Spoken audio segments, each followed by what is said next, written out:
right, welcome back to EquinEdge. Sorry about the technical issues. I'm actually no idea what happened, and but I'm back. You guys are here. I think Gulfstream Park race number 2 is coming up here in a couple of minutes. All right, so crazy long shot in race number 1, the 8 horse who held on. I'm assuming, right?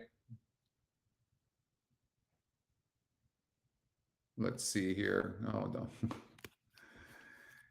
I think we're going to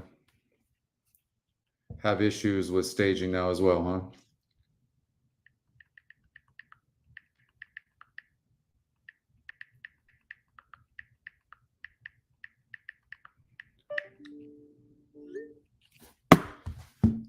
All right.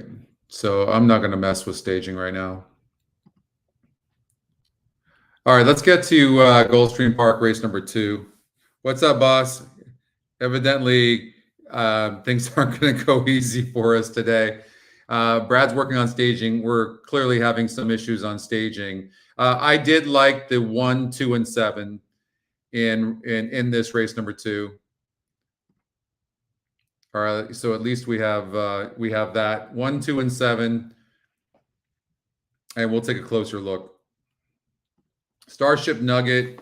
So this horse got an 5th by 11.5 lengths last time out, going 7 furlongs, and it has a 37% win. Last time it was 2%. So, and that was clearly look at the fields this horse has been facing. The last time this horse actually faced a 48 field, it got first, and a 58, it got second. Now, here's the thing about a horse like this, though. This horse could be toast. It might not be the same horse anymore, but we just don't know. So I felt like you had to spread, right? So I'm not sure you can fully trust that horse. This horse has been facing similar company and just running okay. Now, it did face 6 other horses and 7 other horses in the last couple of races, respectively. So let's watch out for that. You know what I worry about with a horse like this? Like, it doesn't seem like this horse really loves to pass horses, does it? And that leaves us with this 7 horse, who is the EquinEdge long shot as well. You know, these favorites are not that great. That a lot of times you'll see big long shots win stuff like that, races like this. So very interesting. As I also now have the hiccups. And staging is down. And having technical issues. We can get through this. All right, let's see. I think Brad might have got this back. All right. So I'm pretty sure. Okay, so yeah, $107 horse winning that first leg. But there was some decent animals in here. So it wasn't for the level anyway. So that was a bit of a surprise for me. I don't know about you guys, but this 8 horse winning. But a lot of times when you have a lightly raced horse like this, crazy things can happen. But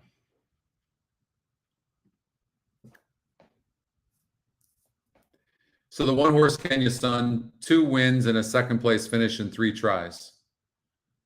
I mean, it looks like the horse to beat. Look at the SOR, though, for the 2 horse. Been facing much better horses. So it looks like the 1 and the 2. And not only that, too, I don't know if you guys know this at Gulfstream Park on the dirt, but the 1 or 2 hole wins, like, I want to say 35, 40% of the time. It does win a lot. All right, so they're going to the gate. I might bet with you guys.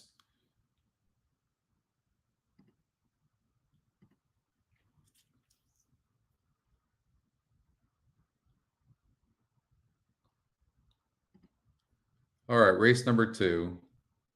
So, you know, I think this is a 1, 2, and then the 7's in there somewhere. So it's going to come down to how you bet. So I'm gonna bet this with you guys as well. So for me, an exacta box 1, 2, but will that pay anything? Can we get an advantage with the 2 horse over the 1?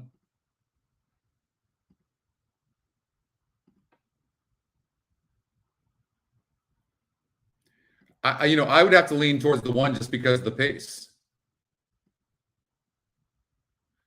But the 4 is pretty darn fast as well, right?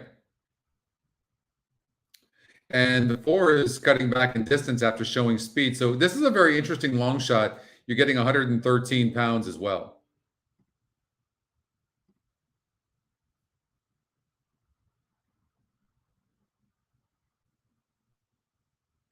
Early pick 4 pool on its way to $50,000. Still time for wagers. Approaching the gate. Last chance for the second race at Gulfstream.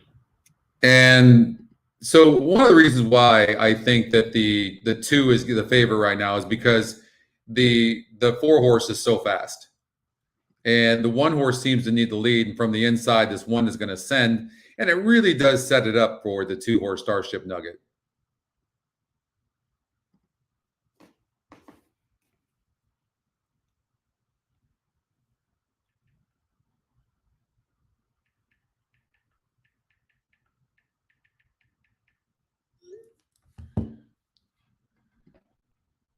Okay. So I like this Starship Nugget. It's the class of the field. I think it's going to sit probably behind the 1 and the 4. The 4 horse is interesting as these horses are at the gate right now. Lining up and moving in for race number 2 today, starting leg of that early pick 4. So I would probably do an exacta 2 with 1-7. I think that's how I would play that. 2 to win and cover with the 1-7. 4 is an interesting long shot, but all right, we're going to try to get our rhythm going. But we'll check this out. 1, 2, and 7 dominate the betting, with the 2 as the favorite.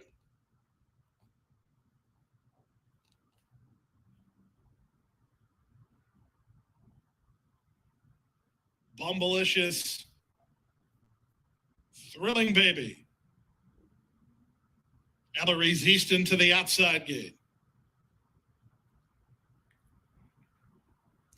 Eloise Easton and the early pick 4. They're at the post. And they're off. Bounced around, and last to break was Starship Nugget. First to break was Takes 2 to Well, that's not good. Fires forward for a length and a half advantage over Bumbleicious in second. Chutzpah comes away much closer than usual. She's an early third. Up between horses, Kenya's Son rushing up in traffic with Eloise Easton on her outside. A gap of 4 to Thrilling Baby. And if you're on the favorite, Starship Nugget, you're last of all with an inside lane. They make their way 4.5 furlongs from the finish after an opening quarter of 22 and 3. Takes 2 to Wiggle, clear by 3. From between horses, that's Kenya's Son, a joint second alongside Chutzpah, who improves out the rail third. Bumbleicious is next, then Eloise Easton. Figueroa trying to get Starship Nugget to motivate her ball game here. She's still... So Kenya's Son, the 1 horse, is toast. The leader is Takes 2 to Wiggle. Here comes the 3. Is this going to be maybe this is going to be a long shot day. I did think the 3 had a look, but it seems like the 4 is starting to slow down a little bit. But the 2 broke dead last. 1 broke second last and then rushed up. So it looks like the 3 has got all the momentum in this race right now. I think the 2 and the 7 might have too much to overcome. Closing ground, Starship Nugget 4th, final 16th of a mile. On the outside, Chutzpah from between Takes 2 to Wiggle. At the rail, Eloise Easton, 16th to go. 4 of them at the wire. Look at the 4. It hung on. 4, 7, 2, 3. Takes 2 to Wiggle completes it. And that was the horse I was worried about a little bit. Was that 4? You know, when you have, look at this horse has in this group a fair SOR. The 2 horse clearly, it broke slow. It was probably best in the race, but it broke slow. But this 4 horse has the speed. The 1 broke slow, and when that happened, that gave the 4 an opportunity. And there's really, honestly, nothing you can do in that situation. Nothing you can do. All right, Woodbine race number 1's coming up in 11 minutes. Let's see if we can get out there and do something.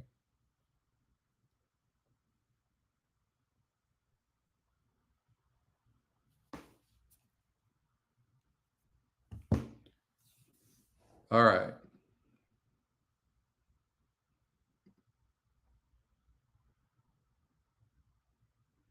So they're coming onto the track.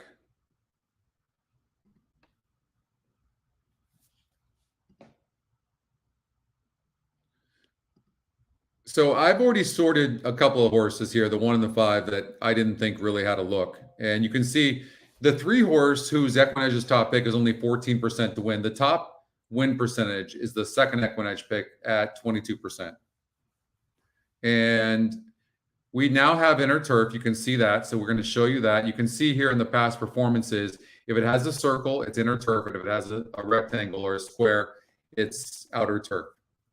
All right. So you can see that. If you click on this toggle here, it'll show you the level, switch from level to treble and jockey to trainer. So you can see Josie Carroll's been the trainer of this horse for all 3 starts, including this one coming up. 5-2 EquinEdge morning line. Current live odds are 5-1 around the box. All right, so let's just see if we can figure out this horse. So this is an easier field than what this one faced last time. What my concern would be with this horse is it seems to need the lead, but it does draw outside. And when a horse like this does draw outside, where you can see he was on the inside here, that's going to help this horse. Plus, it actually truly seems like the fastest horse in the race.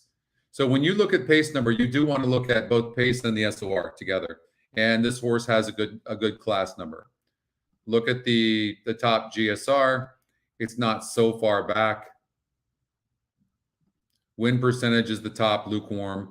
So Sonnet's name, this is an interesting horse with a different post position, and we'll be able to breathe a little bit better. Essentially, like if you're on the inside and you're a horse that needs to be near the lead, it's about breathing. So if you lose your air, if you're boxing or playing a sport, whatever it is, you get nervous on the rail, you're dueling, you can't get a breath. It's the same thing. Now a horse gets outside, can relax, breathe a little bit, and you'll see a much improved performance. I would be surprised if this 8 horse didn't run much improved. The EquinEdge long shot, the 7 horse, I don't love this horse's style in this field only because this horse needs to be forwardly placed, and 8 seems faster. It'll probably be on the lead. Maybe the 8 will relax a little bit, but I guess, you know, you have to worry about the 2 horse as well that's fast. And this horse is on the inside. Will they go? This horse seems like it can rate a little bit. And there, you know, this horse, there's no reason why this 2 horse couldn't run a good race because it can rate. It's got a good GSR. It's got a good pace number to be close. It's a little bit low on the class, though. You can see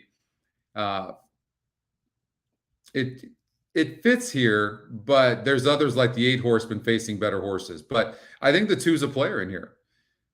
You take the 3 horse here, and of course, people are going to bet this horse because of what it did in its last race.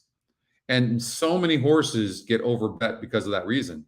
Well, this is 7.5 furlongs, which is a completely different race than the 8.5 furlongs, right? So, and the horse got second against a similar group. Prior to that, it hadn't really run a lick. And if you look at the trainer stayed the same. So nothing changed with the trainer. And the jockeys, Contreras Hernandez does jump aboard, and he's similar win percentage. So Contreras actually gets off of the 3 horse to ride the 8. So maybe follow Contreras, possibly.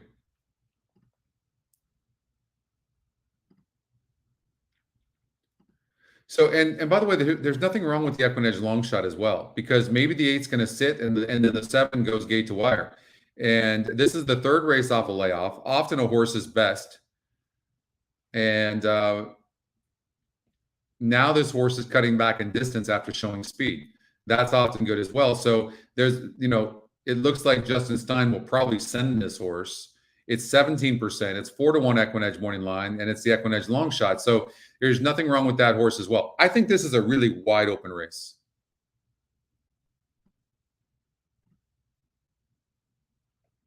They're on the track 6 minutes before the race. Let's check this out real quickly and look at them on the track. Lennon for Dublin Farm and Solly Meta with the ride S1 Flores. 5 Charlotte Silver, Lynn Mac Farms owners, trainer David Cody, and the riders Sky Shernetz. Number 6 is La Princess of Polly for Zach Cameron, Amanda Cameron, and Emma Jane Wilson. 7 Fire Emoji, raced and trained by Tony Gattalaro, In the saddle is Justin Stein. Ivan Delos with number 8. Sonnet's Name. Trainer is Josie Carroll. The rider, Luis Contreras. 9, Dreams and Schemes in the barn of Catherine Day Phillips for Break and Crest Incorporated. So I've lost you guys on my iPad, and it might be just as something as simple as doing an update on my iPad, and that's what I'm kind of leaning towards. So I'm going to try it. So I'm not going to be able to respond to you guys on this update, but I'm going to try to update it.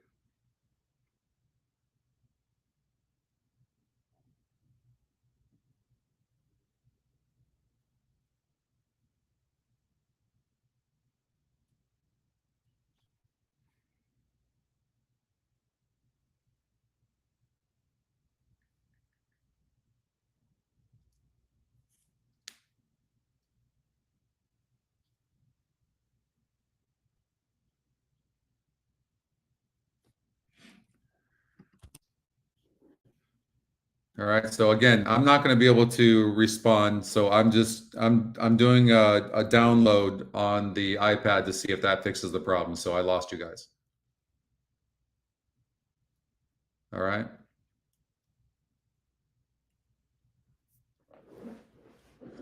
All right. So the first race at Woodbine, the pick 5 starts in the next race.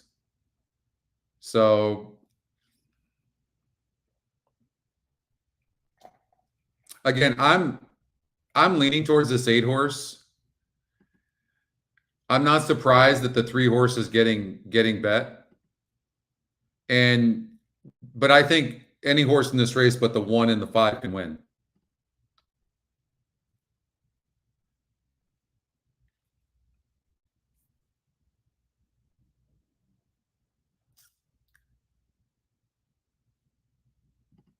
Sorry about the issues, guys.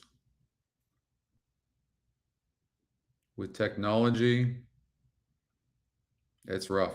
In here on the 6 horse, we're 9-1 on the EquinEdge morning line. This horse is 0 for 3.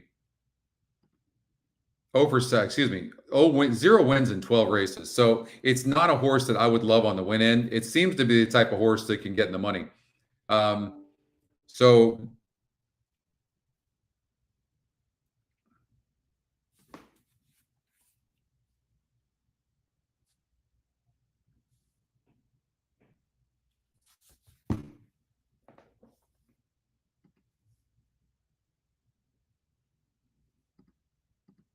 I think the post position change alone is going to be gonna really be good for the 8. 7's going to be on the lead most likely, and this I really think this 2 horse is very interesting. Now it's had 14 races and no wins, but it's been right there.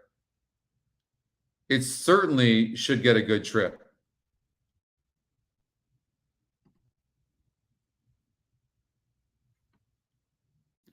It's a very interesting horse in what appears to be a wide open race. This horse really doesn't get the pulse going. Jumping on the turf, look at the GSR, it goes from 72 to 51. So the 9 is not a horse I would like in any way. The 6 horse I would prefer for the exotics.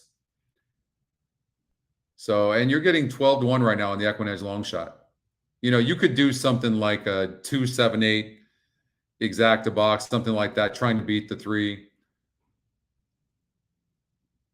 The 4 horse on the drop last time out didn't do a thing. Now, I don't know why. The GSR actually dropped some. Wouldn't be my favorite horse.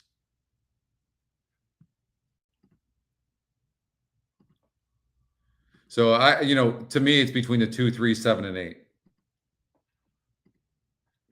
So how do we play that? Well,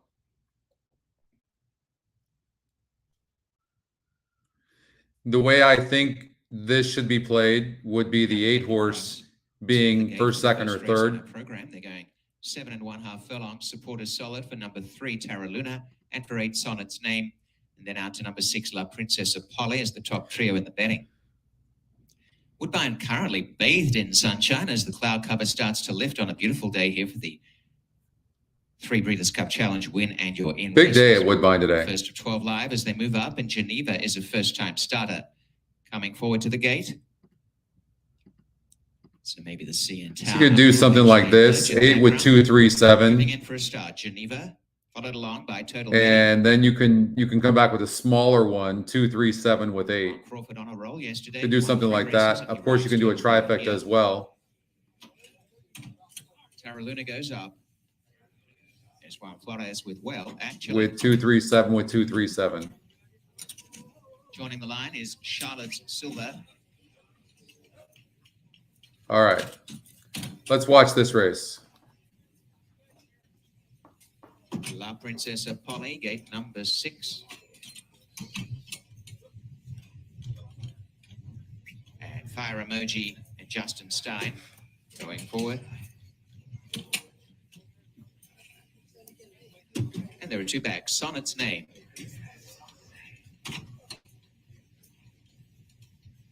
And Dreams and Schemes to the outside. Slade Jones, who took every single inner turf race here yesterday. First on the inner turf of the field is all in. Locked up. And off they raced and best away. Fire Emoji deep on the track. Hunting for the lead is well actually in the center. And between runners in the early part, Charlotte Silver on the pace, and Geneva has room to come up on the rails, almost 3 across the track in front. La Princesa Polly settling on the outside and back on the rails. Total Betty, Sonnet's Name tucks behind some of them. So I didn't see the break, but the 8, obviously the 8 broke bad, huh? Away last Dreams and Schemes. Well, actually on the inside being. And I have no idea whether this horse can rate or not. By 2.5. Geneva takes the drop. Charlotte Silver the outside, and 3 wide La Princesa Polly. A half away Total Betty, 1 to Sonnet's Name with a mouth wide open. Over on the inside looking for Racing Room, Taraluna. And as they bunch up, Dreams and Schemes is the widest at the back. Only about 5 lengths covers the field at that. And as they go inside the half mile, well actually in front. Fire Emoji second, 2 lengths away up the inside. Coming through is really the horse running the best right now that I wish we had is the 2 horse. Waiting for a run.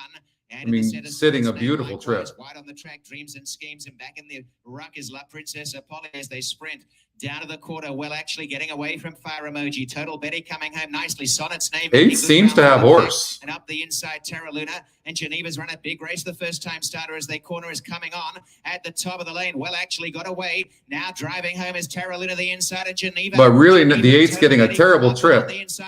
Get through. 4 chances to engulf well actually, and as they come down the stretch, it's Total Betty narrowly in front.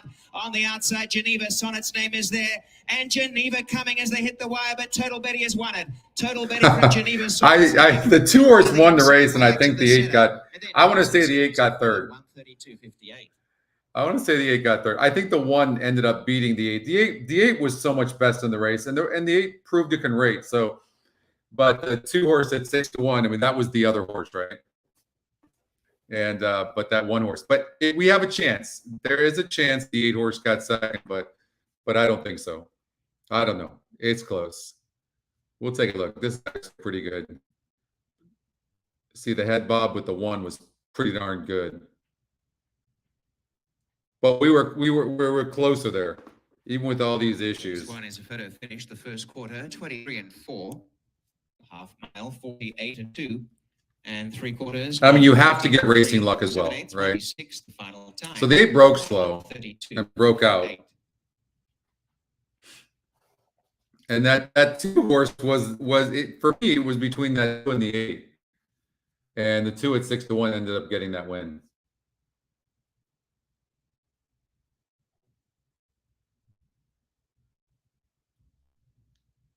Wow. It's like 4 or 5 of them at the wire. So 8's in the blue, in between.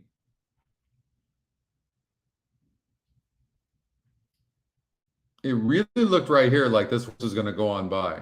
The 8 got through. It's in front of the 1 right now. Yeah, and the 1 got the head bob. Clearly got the head bob. I mean, I'm going to call 2-1.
Gulfstream Park is coming up. I'm trying to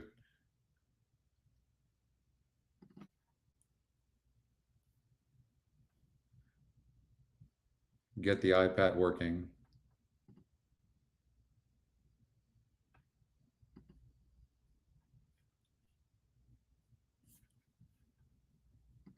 Waiting the placings to come up on the first.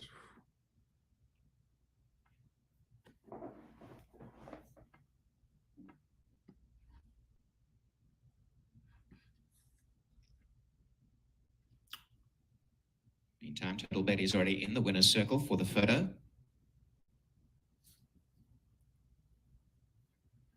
See, I'm not supposed to see you on this screen. It's supposed to be on the other screen.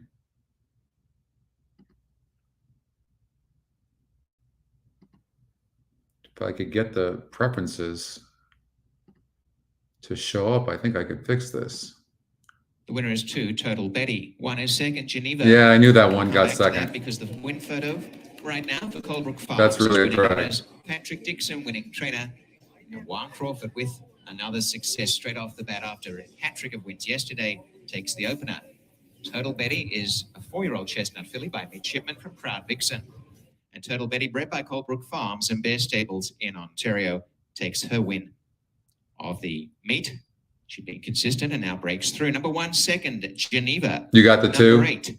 God, what a Sonic drag Snake, this third. is. 3, Tara Luna has dead heated for 4th.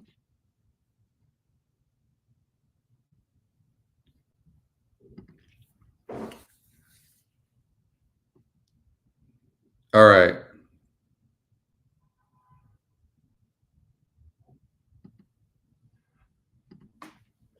Let's get out to Gulfstream Park, race number 3. Now, the track's muddy over there. It's not raining here in Fort Lauderdale, but and it doesn't look to be raining over there, but it must have rained earlier. So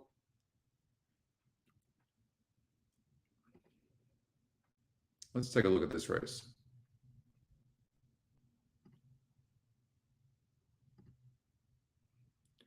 Tamarindo is 30% to win.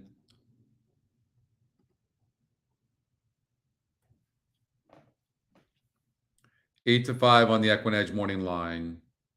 It doesn't have a class advantage. And you know how I feel about horses that, although Zayas gets back on, about horses that are the big favorites like this, and then they lose by 6. I mean, they lose by a lot of money. 3-2 favorite right now at the moment, but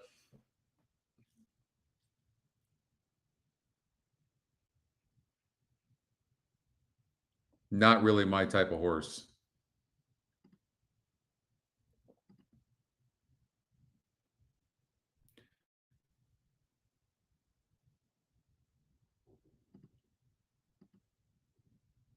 Jaramillo jumps aboard here. This horse broke from the rail, didn't run a bad race against a 46 group, then went against tougher, went off at 12 to 1 and still got third.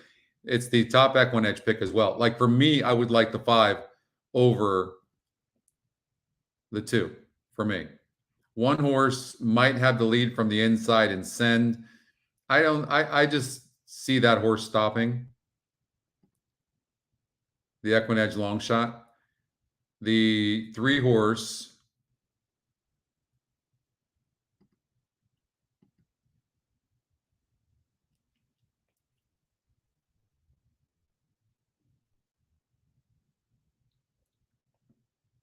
This horse keeps outrunning its odds. I think the 3 horse is the type of horse that could be in the money again.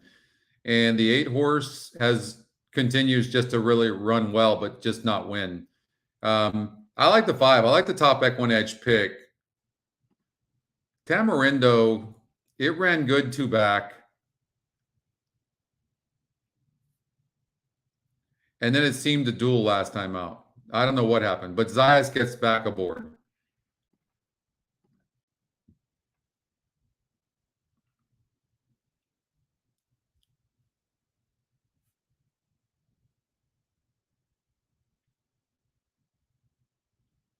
Told you had this as an all race.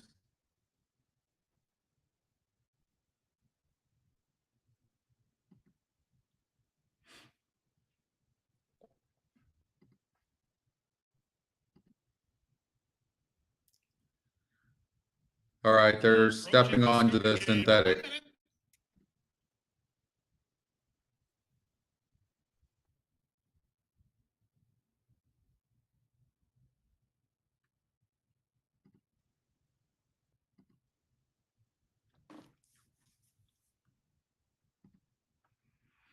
This horse is 7-5 right now. I mean, you have to really forgive this race because this horse was supposed to win that last race and didn't. So that's a tough call. Maybe something happened that we aren't privy to in that race. Probably the way you play a race like this is you would cover. I don't think the one wins, but you would cover like 258 with 3 exacta, 258 with 258 with 3 trifecta, and then maybe do a saver bet to win on the 3. That's the way I would maybe play something like this. I think the 3 could be in the money. Who's most likely to be in the money? At 6-1? Yeah, probably this 8, I guess, right? I mean, it's got 2 second place finishes against similar company. The form of this horse seems to be pretty good. The horses are at the gate. It's now post time. Lining up and moving in for race number 3, 6-5 on Tamarindo, 2-1, Pretty Keen. All right, let's see what happens. And the line goes down burst, just 2 more, Little Fairy and Curly the Butcher. Can you see me? Yeah. All right. It's been working well. It's okay. Yeah, the problem is that I can't see the chat. Okay. Yeah. Can you put it on your phone? Curly the Butcher takes the outside gate. Usually, they're at the post. They're talking to each other right now. But something happened with my iPad. And they're off. So, level beginning. Soon after the start, it was the inside horse, Inez's Hats, who goes out looking for the lead with Cross Fleet right alongside. For Cross Fleet's going to kick on. Away to the top flight is Down Burst with Gayurza from between horses. Tamarindo is next. Curly the Butcher's ahead of 2 early. They are Little Fairy and Pretty Keen as they chase the speed of Cross Fleet around the first turn. It's Cross Fleet in front by a length and a half. From the outside, Gayurza is there second at the rail. Inez's Hats is there third from the outside. Down Burst fourth. Covered up well fifth is Tamarindo, racing ahead of Curly the Butcher, then Pretty Keen, and Little Fairy is last. 24-1 for the opening quarter. There's 5 furlongs to race. It's Cross Fleet, harnessing her speed so far with the length advantage. Gayurza is second. Inez's Hat stays parked at the rail in third from the outside. Down Burst. Edgar Zayas hunting racing room for Tamarindo. On the inside, that's Little Fairy together with Curly the Butcher, and getting started in the clear is Pretty Keen as they have a half a mile to go. 49-2 for the opening half mile. Cross Fleet has been in front from the outset, maintains a length advantage. From the outside, Pretty Keen getting started. She's 4 wide. 3 wide Down Burst, 2 path Gayurza. Tamarindo's following traffic, but she's getting ready to get into the clear. Inez's Hats got held in traffic with Curly the Butcher and Little Fairy as they round the far turn. 3/4 and 14 flat. Pretty Keen made the lead to her outside. Tamarindo's on the challenge. From the rail, Cross Fleet from between. Down Burst in tight. They're at the top of the stretch. From the outside, here's Tamarindo under very confident handling, trying to go get Pretty Keen. 1/8 of a mile to go. Now Zayas gets serious, and Tamarindo strides forward. Pretty Keen is back to second. From the inside, Down Burst is third. Tamarindo in front. Tamarindo very confidently handled.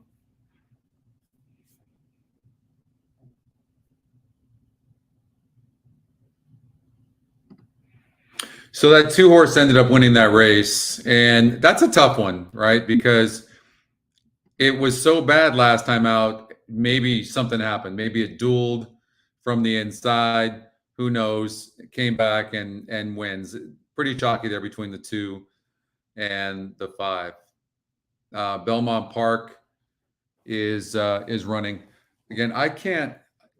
I can go like this and then see what you guys are saying, but normally I have this on my iPad and I've updated it.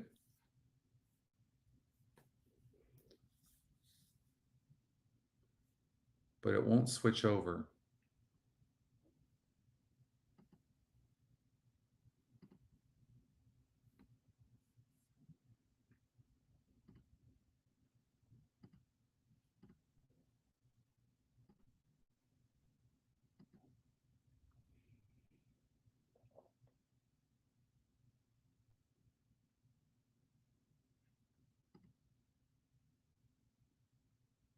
Hmm.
What's up, Colin?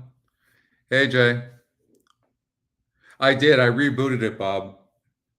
It like when I click here, if I click on system preferences, it'll normally like it'll pop up. Like nothing pops up when I click on that. That's where it's at, and I have no idea why. That's the problem. That's how I connect to my iPad. So I can't connect my iPad, which had its own set of problems.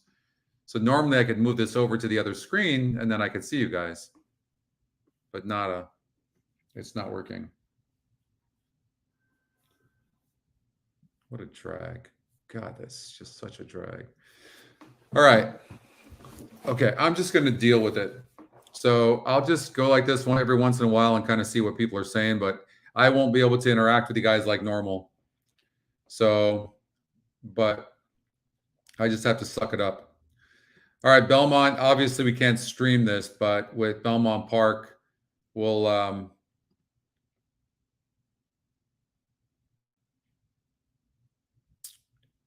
take a look here. So you have a big pace number in Bronx Bomber. And this horse seems to need the lead for its best. It can rate some, but very difficult to do when you're on the inside. But this horse has fair enough class, but it only has 3 wins in 26 tries. So it's just one of those types of races, right? You look at a horse like this, and it's pretty good. It drew the rail last time out. So you might want to throw that out. And now it draws better. So here's what I see. I see the 6 horse sitting outside of the 2 and getting a better trip.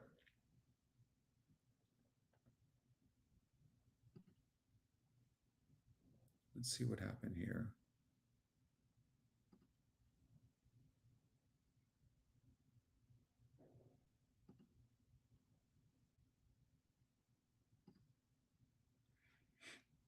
So this 1 horse won pretty easily and then moved up and got a second place finish. And the 8 horse beat Long-Term Thinking pretty handily, going 7 furlongs.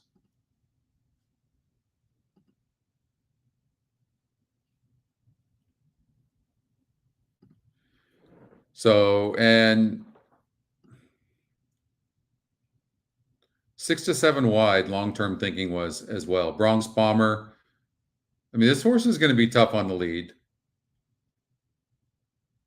I think with this horse, it's really all about being on the lead. But even look here against a 60 group, this horse had an easy lead going 6.5 furlongs and then literally started giving up late. But this is at 6 furlongs, going to have the lead. Last time out, they ran on 9-1.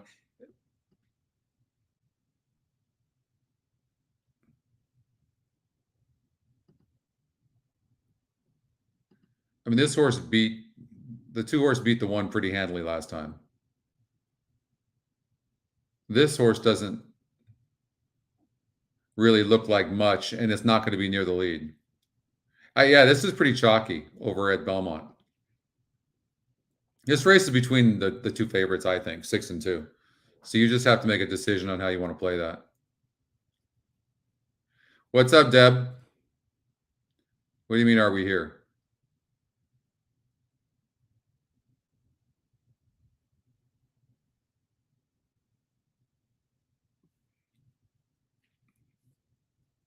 It's actually not a bad idea.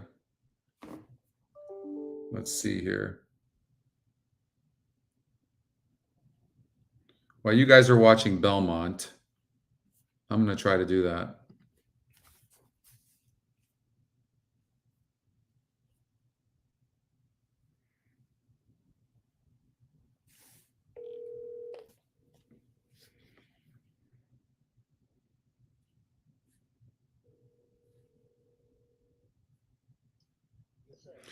Okay, so I've made the downloads, I did everything, and I actually can see everybody on my laptop, but I can't get the system to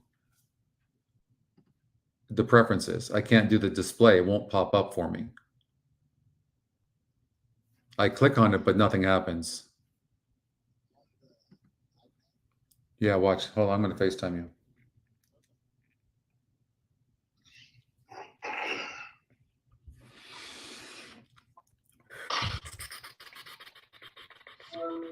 Okay. So, you know how normally I'll click on here and then I'll click on display and display preferences. Nothing's happening. And even if I go up here to system preferences, nothing happens. Doesn't drop anything. When you minimize your Chrome window. Let's see here. So I'm wondering if you're, see with Mac sometimes you can have a window take up the full, like a full screen. Right. But there's like actual 4 virtual screens. Right.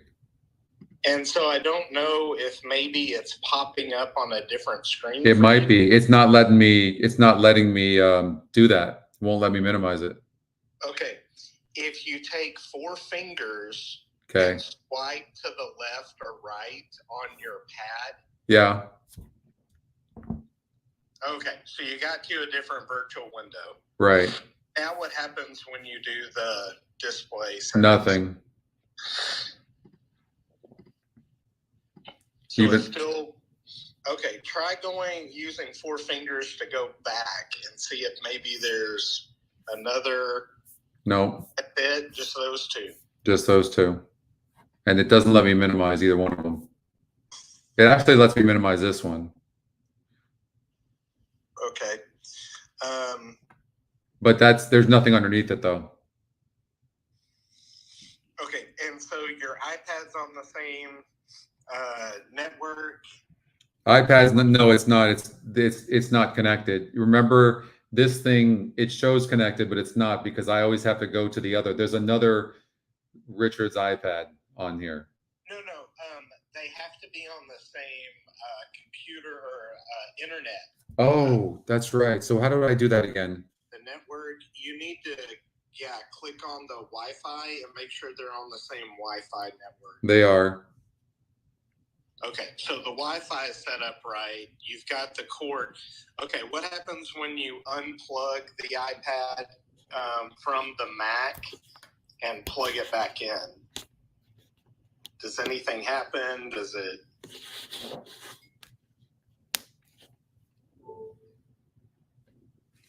No.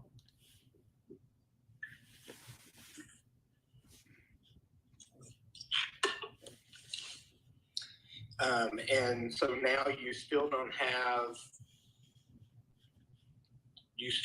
the option to see the iPad? No. Just on there. Are there any updates for the iPad? I did it already. But right now I'm having the issues on the laptop. It won't let me, it won't even drop down the preferences. Okay, so you click that. Nothing happens. Oh, click on View up at the very top. System Preferences, Edit. What happens if you click on one of those? Like the... Oh, that was it. But now how do I get to it? I think I can't remember if it's displays, which is down on row 4 on the, I think, I don't remember. Yeah. That's it. Okay.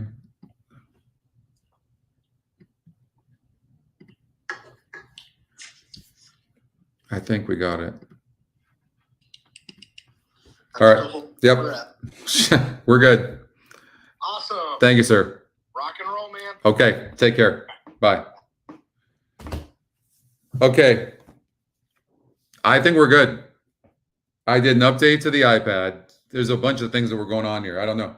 We'll see. Can you guys hear me okay? I think that's our first boom. Holy shit.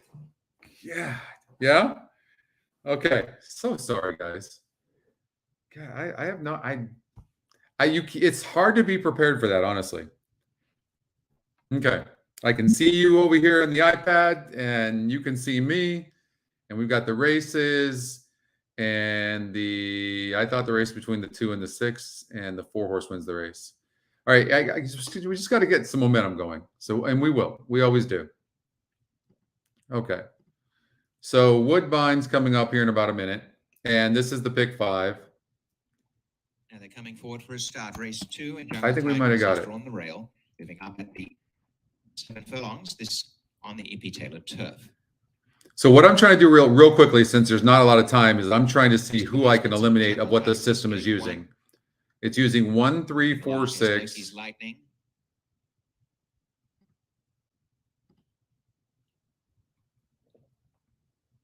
Patrick Husbands rides 45.70, currently 4-1, 3-1 for Sweet. I wouldn't get rid of anybody there. Has come up pretty short in the betting, and 2-1 for Super Sinclair. Yeah, we're not going to be able to get this in. That's okay. All my tomorrows. So 70 is set. I thought the first time starter Sweet Nola, the 8 horse, deserved a look. I like the workouts there. Okay. And we've got 9 minutes before Gulfstream. Give me about 5 minutes, okay? I'm going to leave you with this for just a bit. We're going to come back. I'm just going to take a 2-minute break here, get it all back, and then we're going to get on a roll, okay? I'm going to hang with you guys. Bear with me here. And as she moves up, goes in, followed along by Olena.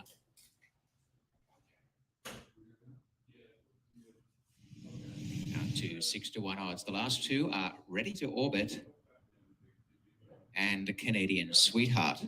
Ready to Orbit has come in. Canadian Sweetheart, the outside gate.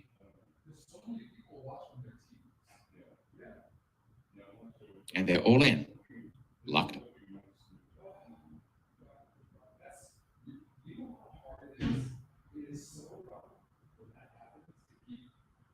Off their race, a great start. Back to the rear soon after, All My Tomorrow. Super Sinclair, the center's just in front. Coming through towards the early lead is Loki's Lightning and Jungle Tigress on the inside from Super Sinclair. Out wider, Olena. And pushing between them is Sweet Nola. They got away by 2.5 to 45.70 on the inside of Ready to Orbit. All My Tomorrows and Canadian Sweetheart together, and dropping off a long last is Leading Force. And racing out in front is Loki's Lightning. On the hedge in second is Jungle Tigress, and Super Sinclair coming up, spearing towards the leader. A length and a half away, 45.70, Sweet Nola and Olena. A couple behind them, Ready to Orbit, Canadian Sweetheart. Looking for room, All My Tomorrow's the inside, and 5 away last is Leading Force. Racing out in front, still by a length, Loki's Lightning got to the inside. Super Sinclair's right there in second. Dropping behind them, Jungle Tigress. In the center, Sweet Nola, and on the outside, Olena finishing on. Cornering now, Super Sinclair's going up on the outside to join Loki's Lightning and go for home. Running down the center, Olena, and behind them, Sweet Nola. But out in front, Super Sinclair trying to drive clear. Sweet Nola and Olena giving chase. 45.70, switching course to the center of the track. Super Sinclair a furlong to run, trying to hold on here by a length and a half to Sweet Nola, and has got away again. And Super Sinclair in front, 45.70 with a late run down the outside, but it is Super Sinclair in front, and we'll see it out. Super Sinclair by a diminishing margin of 3/4 to 45.70 second. 3 away third, Sweet Nola, and Olena was fourth. 124.09.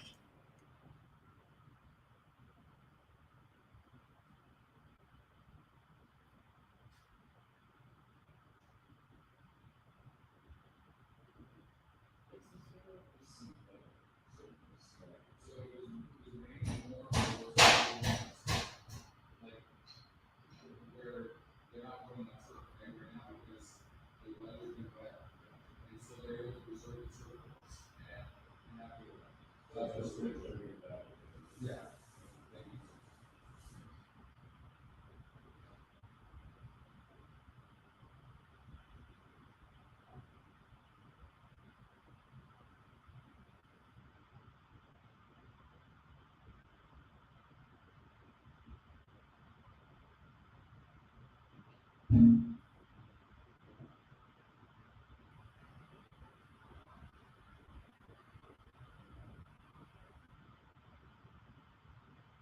winner is 6, Super Sinclair. 3 is second, 45.70. And third, number 8, Sweet Nola. Fourth, 9, Olena. Unofficial, 6.389. The first quarter, 23 flat, a half a mile, 46 and 3. 3 quarters, 111. The time, 124.09.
Super Sinclair has been 638 start, and now in the third lifetime appearance is your order finished. So 6 was the 8 was the EquinEdge long shot. So it came in. Did it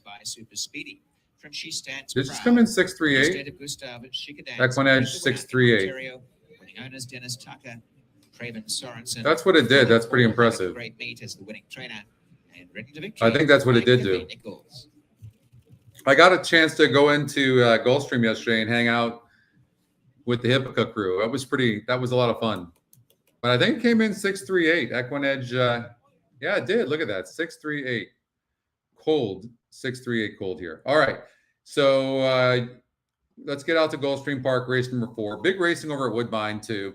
Let's get a rhythm going here. And Belly Up's a first-time starter, even money, and the pace shows that horse is the fastest horse in the race. On the exact is $16.40. All right, so Trifecta $30. Nice trifecta for those 3 horses as well. So I'm not letting you guys play by yourselves, that's for sure. We're going down together. That's what we do it, right?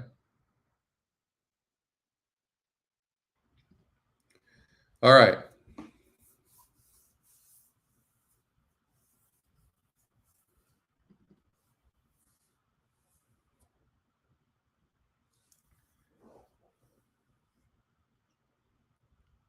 Should we do some rolling pick 3s?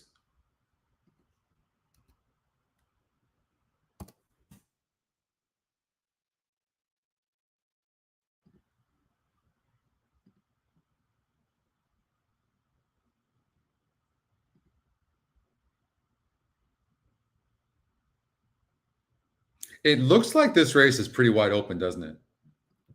In race number 6. You know, they've got 11 races here today, too.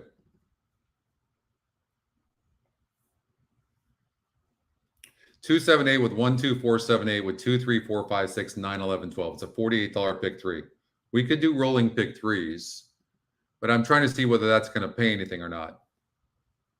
6 to 5 right now on this too. So, you know, you could do this different ways. You could single the 2 horse in the first leg, right? And then we could add, you could do a bigger ticket like this. It's $20. And then you could do a smaller ticket with the 7 and the 8.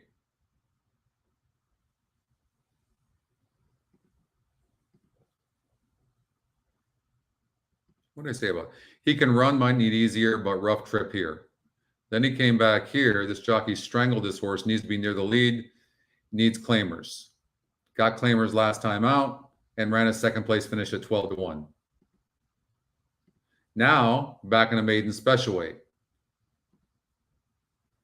And you have first time starters with the 2, and you have a first time starter with the EquinEdge long shot that's really dangerous with first time starters. Now, I know this horse ran good last time out, but those were maiden claimers. You would have to imagine that you're hoping that 2 or 8 or at least equal. So I wouldn't use all these horses either. Let's see. We're going to leave out this horse for sure. Low GSR. Low GSR, low win percentage on the 2. They are good connections though. They are. We always talk about, this is a 25% horse on the 11. It's a second time starter, but I always talk about on the dirt, these wide posts just don't win. They just don't. But then you have another horse here that broke. We don't know how fast this horse is, broke from the rail and broke last and ran good. Do we leave these horses out? Maybe this is the way to do it because they just don't win very often. It's a risk, but you can do a $20 ticket like this. We will, Jay. We will. So how about this? 2 and 8 with 1, 2, 4, 7 with 2 through 6. I'll be right back.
The horses are approaching the starting gate.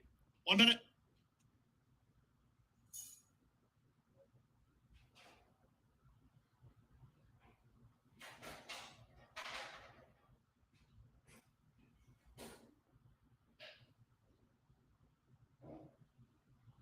In 3 minutes, just turn the off. Yep.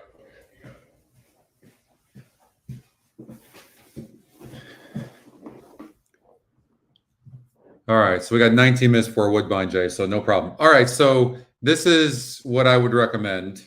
All right, let's try to get on some sort of roll.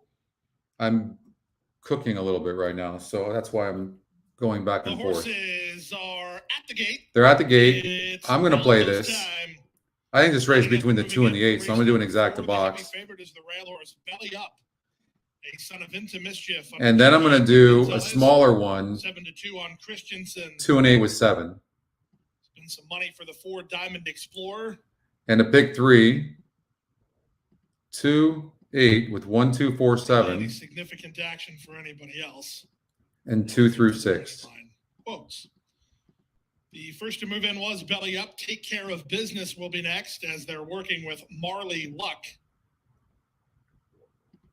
Godolphin Silks representative Pike Place. He's ready. All right. Let's get one of these first-time starters to win. 2 is actually getting hammered at 4 to 5. We'd love the 8 at 12 to 1 to win. Getaway. Christensen.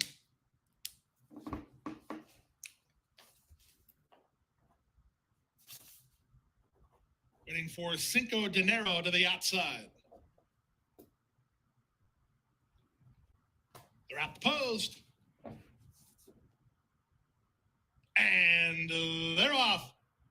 Bit slow to start. Both Take Care of Business and Pike Place Quick to break, Christensen. Marley Luck moving to him on the outside. Up on the far outside, it's Midnight Getaway. Widest of all, Cinco de Nero, the favorite. Belly Up was in no particular hurry. Yeah, it's honestly not running very good at all. Ahead of Take Care of Business. I guess this two is this first time starter is really getting its legs right now. We're gonna have to count on that horse. I don't see the 8 at all. I mean, the 8 literally just didn't even want to run. Look at this. Who's that? Look at the horse in the yellow silks. Just watch that horse next time out. I don't know who that is, but the 3. Jeez. With an eighth of a mile to go, Christensen. I mean, this is a poor group. And now the 8's running on late, but watch that 3 next time out. It's going to win. Jeez. You can see that horse a mile away. All right, let's see here. What's the story with that 3? So first time starter? Wow. 66-1, you guys. Did you see that horse? They were sneaky there, weren't they?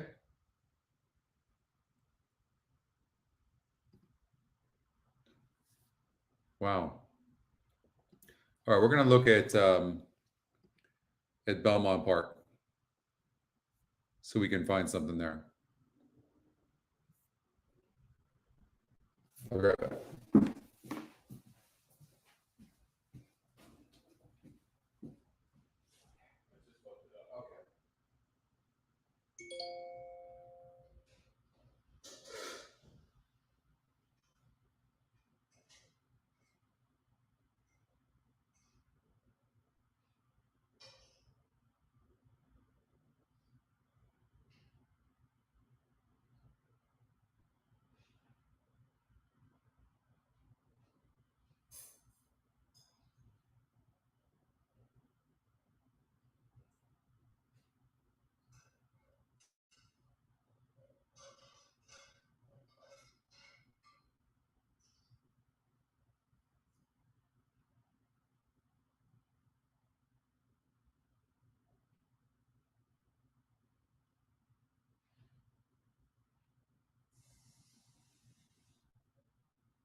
Hey, Ben.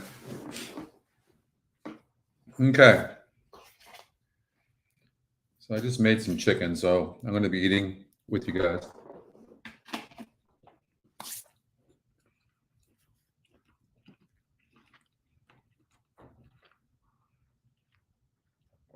A very nice first time starter number on the 5 horse Bobby D. So that's one algorithm. The other thing is that this horse is the EquinEdge second pick. So those are good things. Now, what we have to do in this situation, since a big part of the win percentages are getting taken up by this one horse, is this one horse a single? It was 69% to win last time out and lost. Let's see.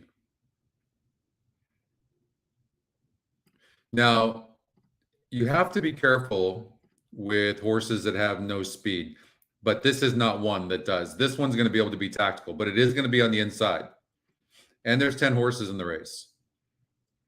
So, you know, you want to find a horse that you know is going to get a good trip but has some class at the same time.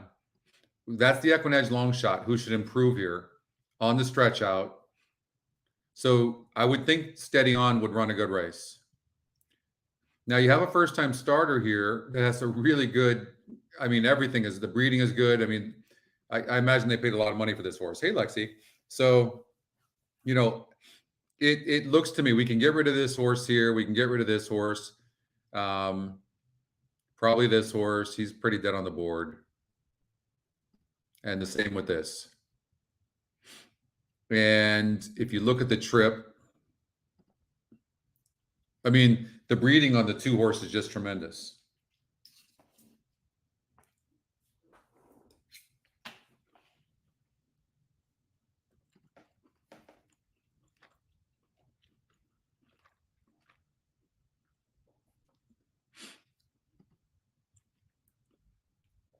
Eight horse sits a good trip.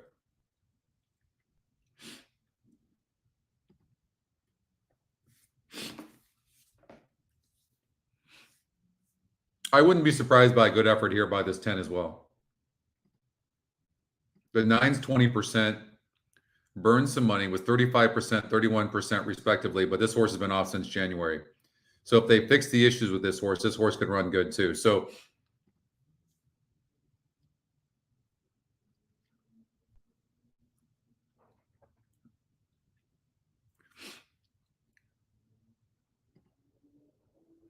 look who gets aboard. Frankie Dettori gets aboard the 6 horse.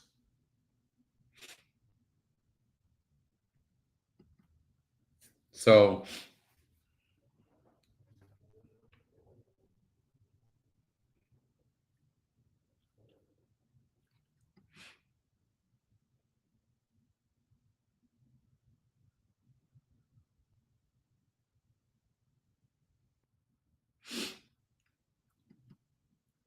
let's take a look at this field that this horse faced here.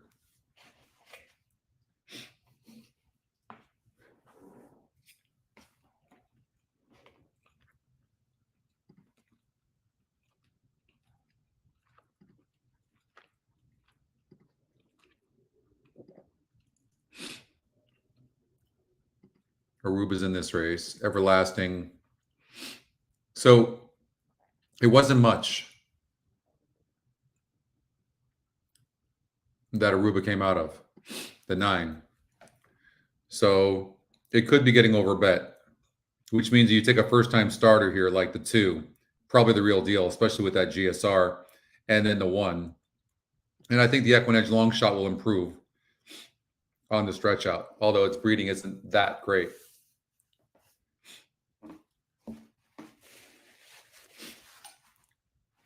$19.90? Wow.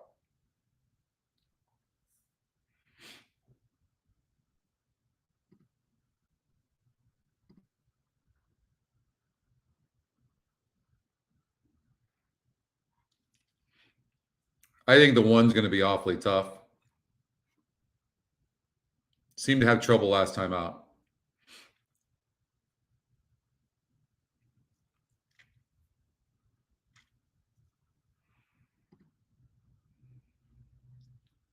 I would do like a 1, 2, 110, maybe even the 8 for that matter.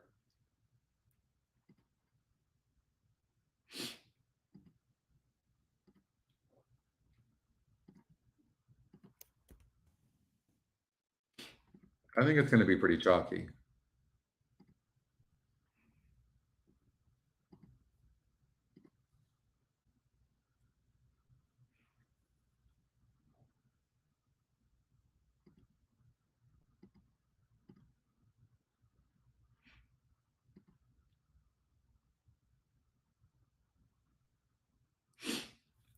This 10 is very interesting to me. I think I'm going to go away from the 2 only because everyone's going to be playing it. I think I'm going to try a 1-8, 110. That's just me. But the 2's right there as well.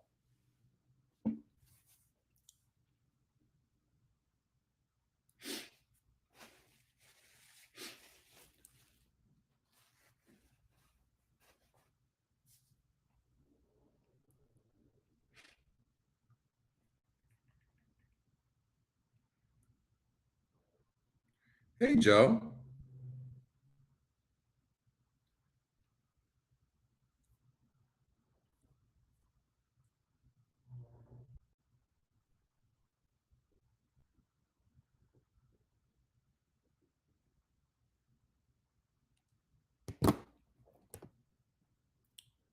Siege of Boston in 7th, followed by Bally Rhythm in 8th. And then comes Triumphant Road in a 9th. Then farther back is Logan's Runner, who trails the field. The quarter in 24 seconds. They continue up the backstretch here with Steady On leading by a length. And Aruba running in second. The odds-on choice, Indemnify, down at the rail in third. Siege of Boston now making the move on the extreme outside. Djokovic is in between horses. The half one in 48 and 3. Then we come back to Bobby D, who is alongside of Labard, followed by Bally Rhythm. All still chasing Steady On, who leads by a half length. Aruba in second, and on the outside is Siege of Boston in third. Indemnify sitting in fourth as they come into the stretch, and now Indemnify will swing to the outside as they come down for the 8th pole, and Indemnify is coming on now, and so too is Siege of Boston. But Steady On is still there. Steady On, Siege of Boston, Indemnify on the far outside. EquinEdge long shot's going to win. And it is going to be Steady On who pulls off the upset. And we've run 3 here at Aqueduct. And Luis Saez has won all 3.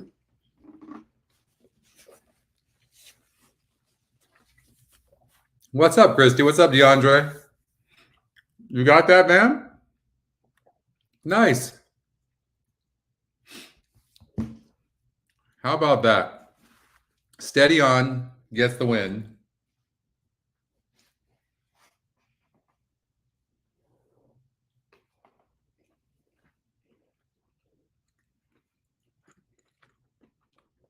Second time starter on the stretch out.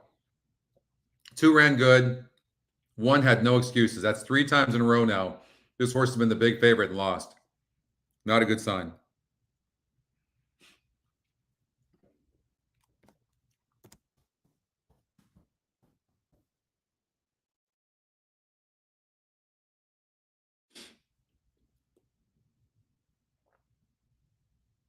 Who do you have in the Big 5, Oldie?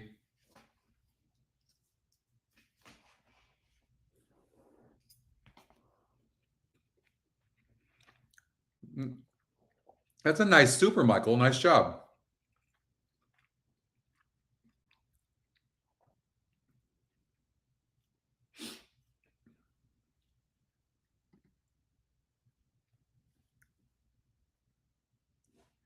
Actually, the 10 got second. So we had the horses. Steady On was first. Look at that. Number 10, Siege of Boston second. 8-10. You know, often I will say to you guys, okay, you take the 1 over 8-10, right? But then do a saver in case the 1 doesn't run good, 8-10 over 8-10. I didn't do it. But I often do that.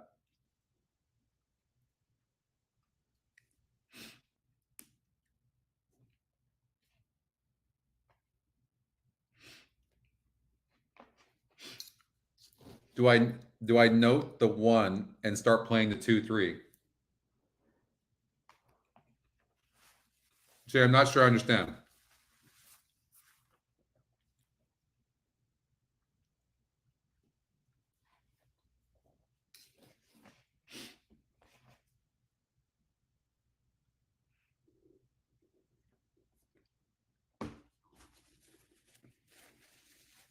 That's a nice exacta. All right. Woodbine race number 3.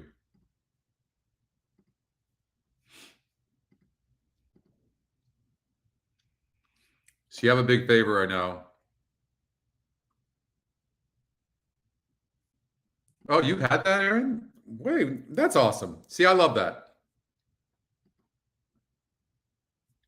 Awesome. That's what I love about this community is you guys like know the drill.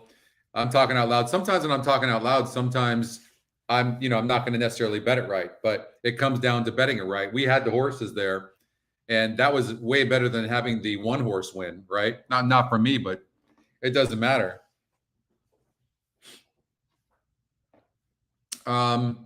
What does stand out here to me is is this Malibu Edge, this EquinEdge long shot, is dominant in speed.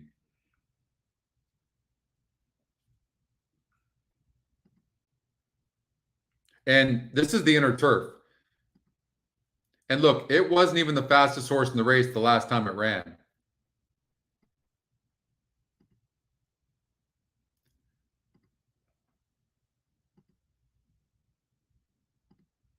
This horse was fast and had more class.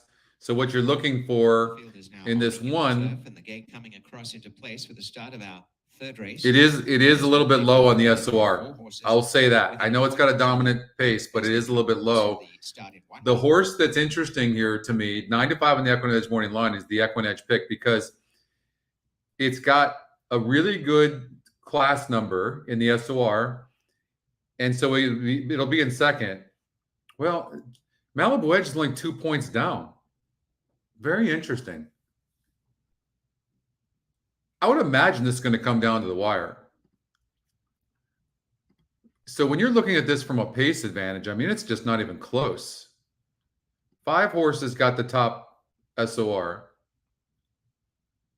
If you throw out the last race, 10 furlongs on the synthetic at 62 to 1, just throw that out. And the race before that, but it only faced 5 other horses, Stein jumps aboard. This 5 horse at 11 to 1 is certainly a horse you would have to look at. You have to.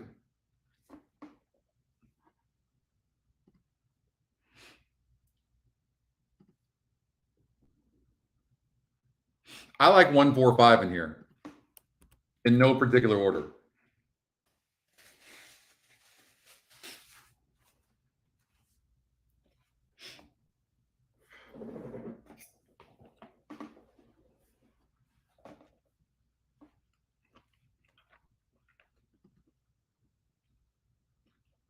It's going to be interesting to see how far the 1 can go being on the lead.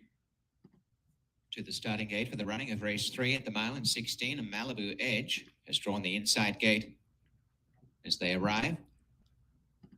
And current favorite, either 3 Rocket Joe Copper or 7 Malibu Uproar, touching now to 5 to 2 Malibu Uproar. Finding Freedom for the barn of Mark Cassie. Marty Drexler sends out the next 2, and that will be Rocket Joe Copper and Tour of Duty. Rocket Joe Copper moves up for Kazushi Kimura.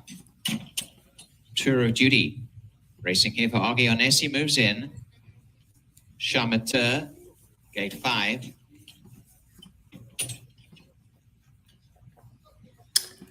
So I did the 1. I'm just going to play the 1 to go gate to wire, and then I played the 4 and 5 for second. And in case the 1 doesn't run good, I did a 4 or 5 exacta box. And the field about to be sent away. All in and locked up. Off they run, a great start. A nice beginning, Malibu Edge on the inside from Rocket Joe Copper. Coming forward in the center is Tour of Duty, and on the outside, pushing up nicely, a Chamateur Malibu Uproar. And dropping to second last early, Finding Freedom, and a length away last is Grandson. Away from the inside, as is the case often with Malibu Edge, is in front at the wire the first time. And with measured strides, leads by a length. Up second placing is Tour of Duty. Tucking in nicely, Rocket Joe Copper on the inside. Chamateur the outer as they turn. And 2 lengths behind them, Malibu Uproar got to the inside. Finding Freedom second last. And a couple away last is Grandson.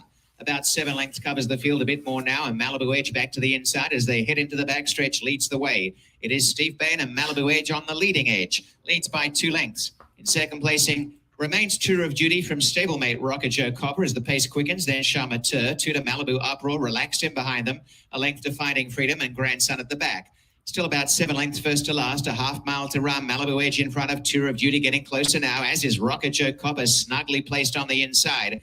A length and a half, Chamateur.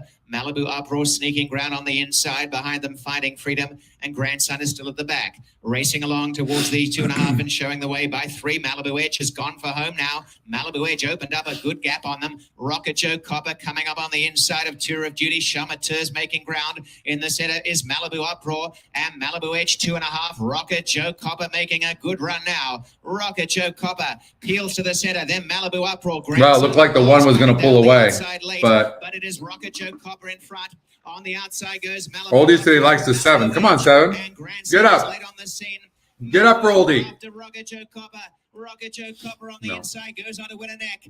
Nice call, Lee, second, but 3/4 3-7. Grandson got in for show. And So with that kind of pace advantage, then you just have to put a note on a horse like this and just go, like, this horse had a 32-point advantage in pace.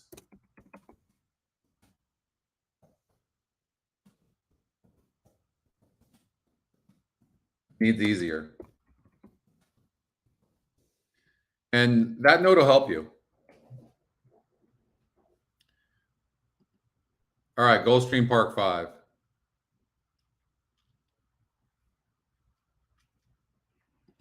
The late pick 5 starts in race number 7, and I liked it. I liked the late pick 5. I gave it out on the Hippica show, but I liked it. The 2-horse Short Circuit is the horse I like the most. I thought this horse was a single.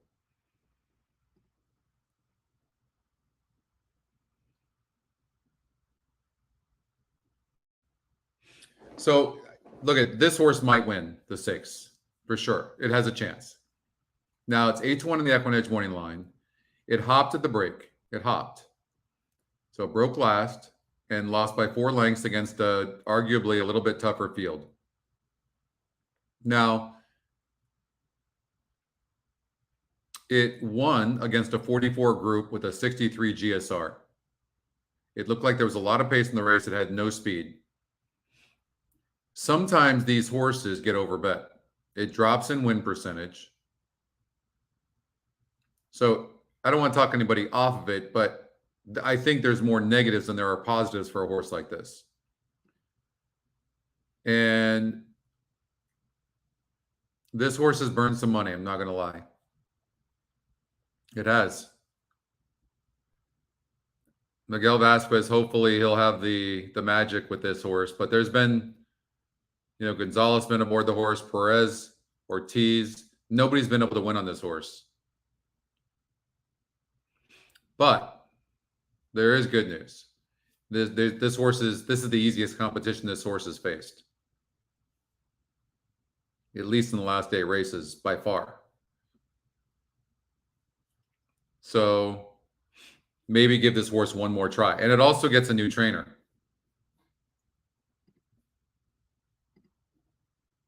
Who claimed this horse for $20,000 last time out. And interestingly enough, the horse is not for sale. So I like the 2.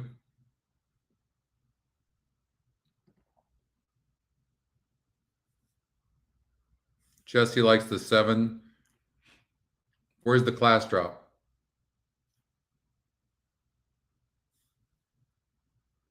It's not a class drop. You can like the 7, but it's not a class drop. Now, on this SOR here, it is saying 55, but that's because the 64 skew in the number. That's why, Jesse, if that's what you're looking at. But if you look a little bit closer on the handy view, you'll see that's not a class drop.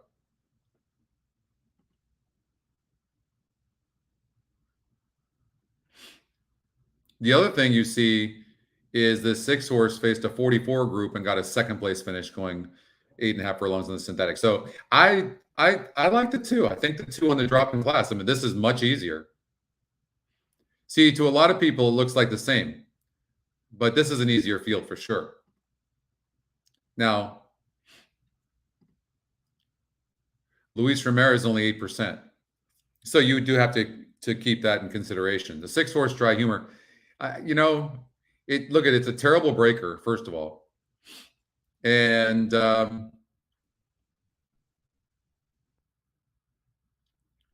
I just think it's another player in a really tough race.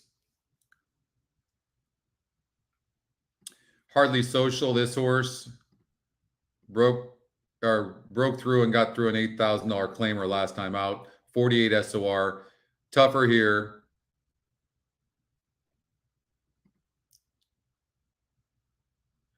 I mean, that was the first time for Douglas, who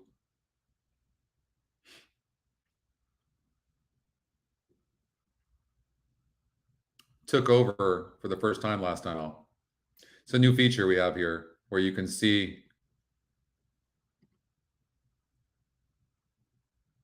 any trainer changes or jockey changes. Rojas for the last 4 races up until last race. So, yeah, these are tougher though. I would probably pass on the 3. Streaking Gray.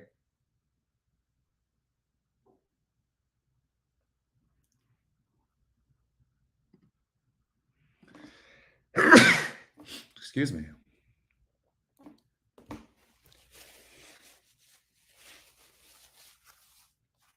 No big deal. It's just the SOR can be a little bit skewing in that situation. I think we can make that a little bit more accurate by maybe taking the top, like the 64 group, right? And then you're averaging it. So it makes it look a little bit stronger than what it really is. But this is a really tough race. It really is. But I've got to take the drop in class on short circuit, excuse me. It's 39%, top EquinEdge pick. It's got the second top GSR next to the 4. It's the top EquinEdge pick. This horse was the favorite 2 back and got 7th. I mean, it's just stopping, right? Now, it didn't run a bad race 3 ago. It won going this surface and distance. Well, actually, this is 8.5.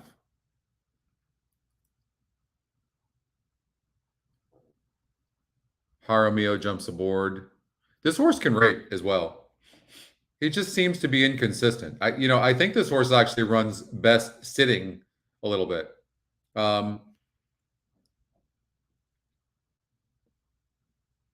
If you look down the line of this SOR, you see a high SOR. You see this 2-horse 39%. I short circuit. I came in saying that this is one of my best bets here. So,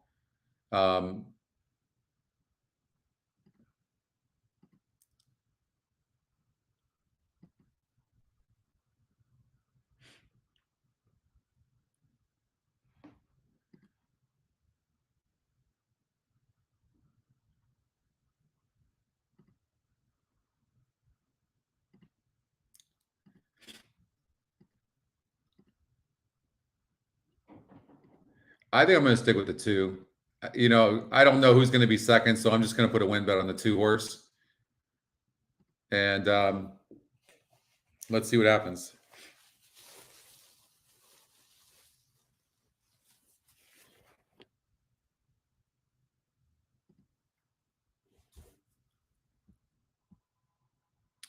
At the gate. The horses, they're at the gate. It's now post time. Lining up and moving in for race number 5, starting leg of a pick 3. 9-5 favorite in the colors of Pinnacle Racing Stable is Short Circuit. Miguel Vasquez on board. Second choice at the moment is 4, Streaking Gray. Misael Jaramillo on board there.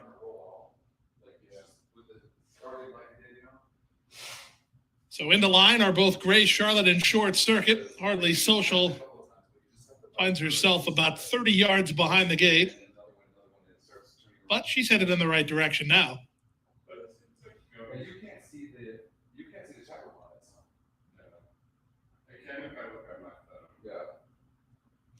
If you're just joining us, a couple of big upsets have already occurred today. 50-1 winner in the first, 60-1 just a race ago. Hardly Social taking her spot in line. Here's Streaking Gray. 3 more.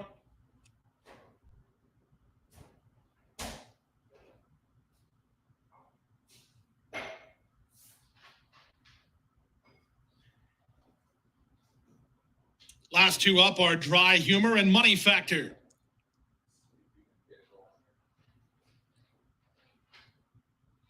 Money Factor and Luca Panici to take the outside. Field of 7 at a mile and a 16th on Tapeta track. They are set for a start. And they're off. From the center, Streaking Gray and High Vibes, both quick to begin. Gray Charlotte with some tactical speed from down toward the inside. Dry Humor gets started while trying to work over. In between horses is Short Circuit, third last. Second last, Money Factor. The early trailer is Hardly Social.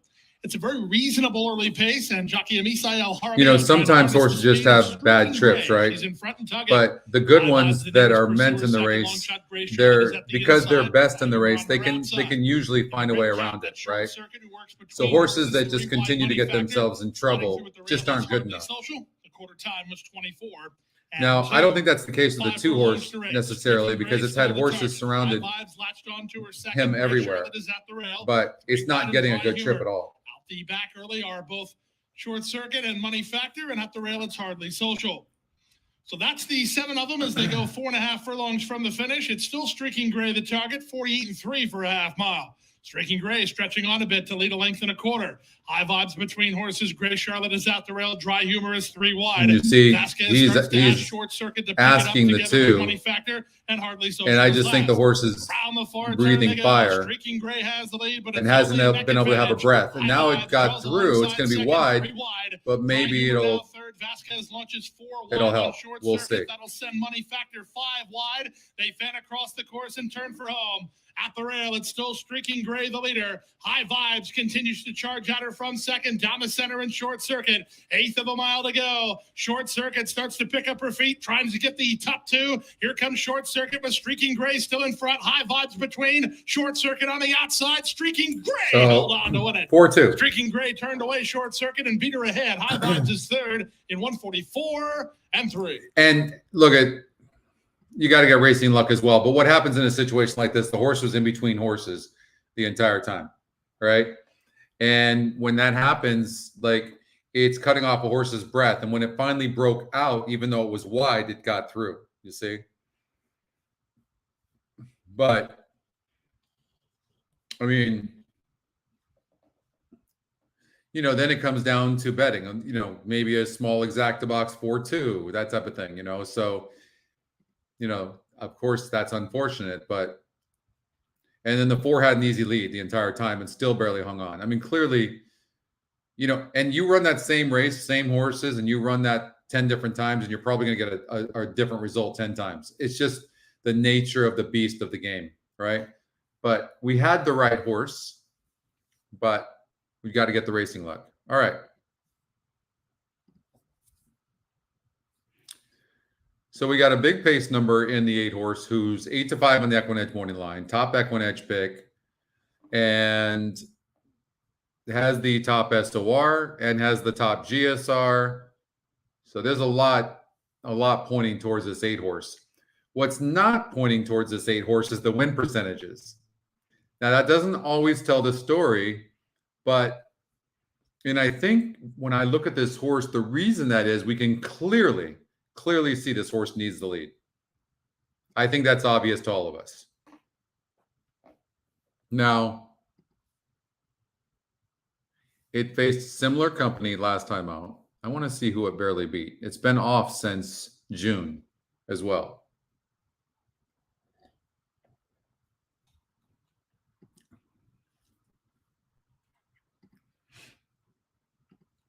So look at this. So it had a 98 pace last time out, 64 SOR. So it had the top SOR then as well. Had a big lead and barely hung on. It's just not a single.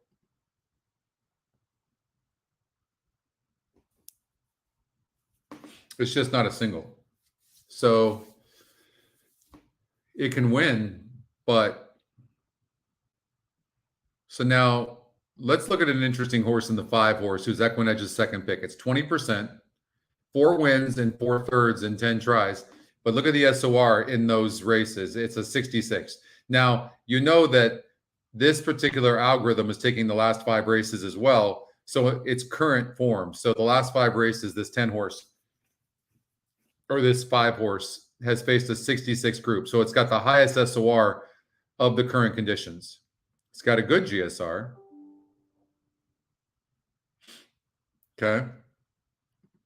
So this is a very interesting horse. Now, What happened last time out? 7 furlongs. It won 2 back. These types of horses don't win back-to-back very often. Saez is clearly on fire. Hasn't he won the first 3 races? He could literally make it 4 very easily. Look at that. Yeah, he's won the first 3. Look at that.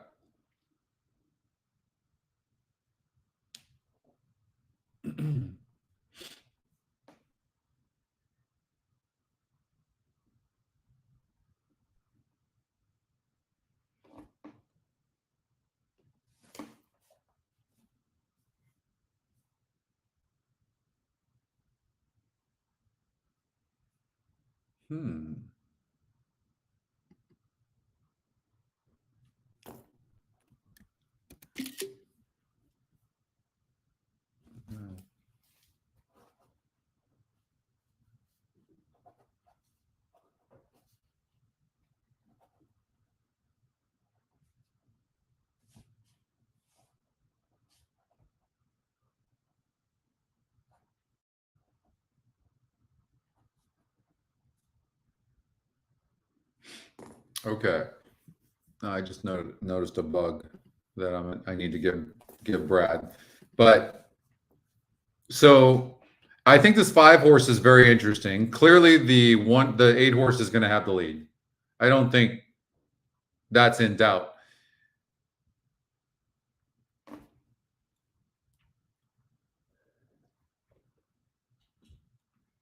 At 4 to 5, I don't know. Who's likely to finish the best in the race?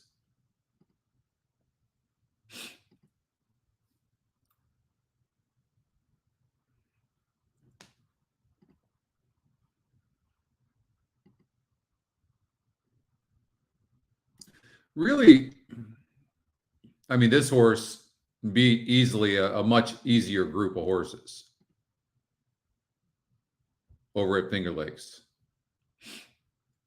No, I mean, it's the EquinEdge long shot, but this is a different ballgame. I think the race between the 5 and the 8, I think the EquinEdge picks have it correct. Kumar, I mean, I don't like this horse because to me, it seems to need the lead for its best. And it's not fast enough. So if I hope it pushes the 8. That would be great. If it pushes the 8, then the 5 just sits a perfect trip.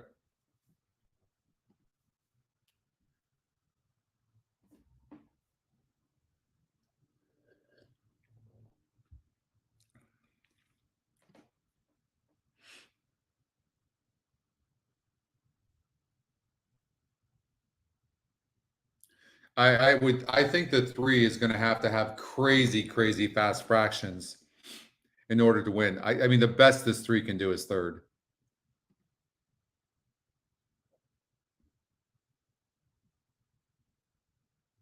This is a much tougher group here as well.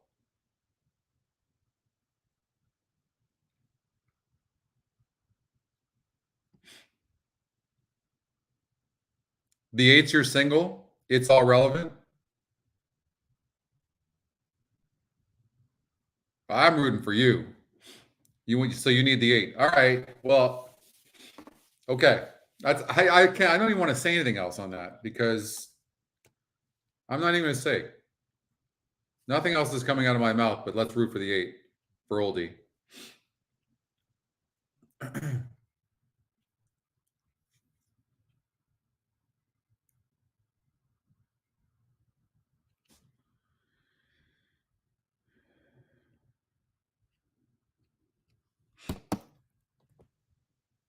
Let's go 8.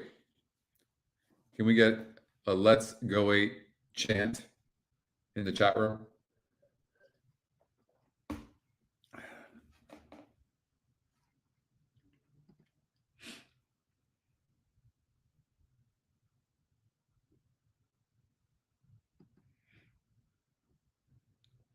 Yeah, I agree, Peanut.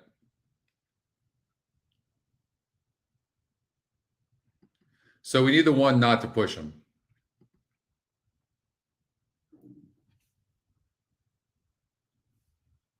Let's go 8.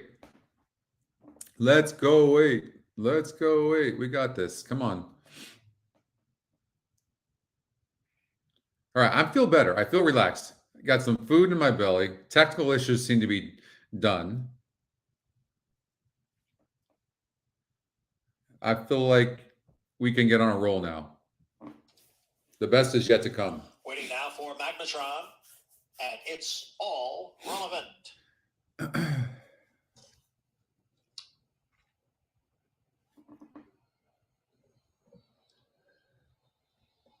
They are all in line.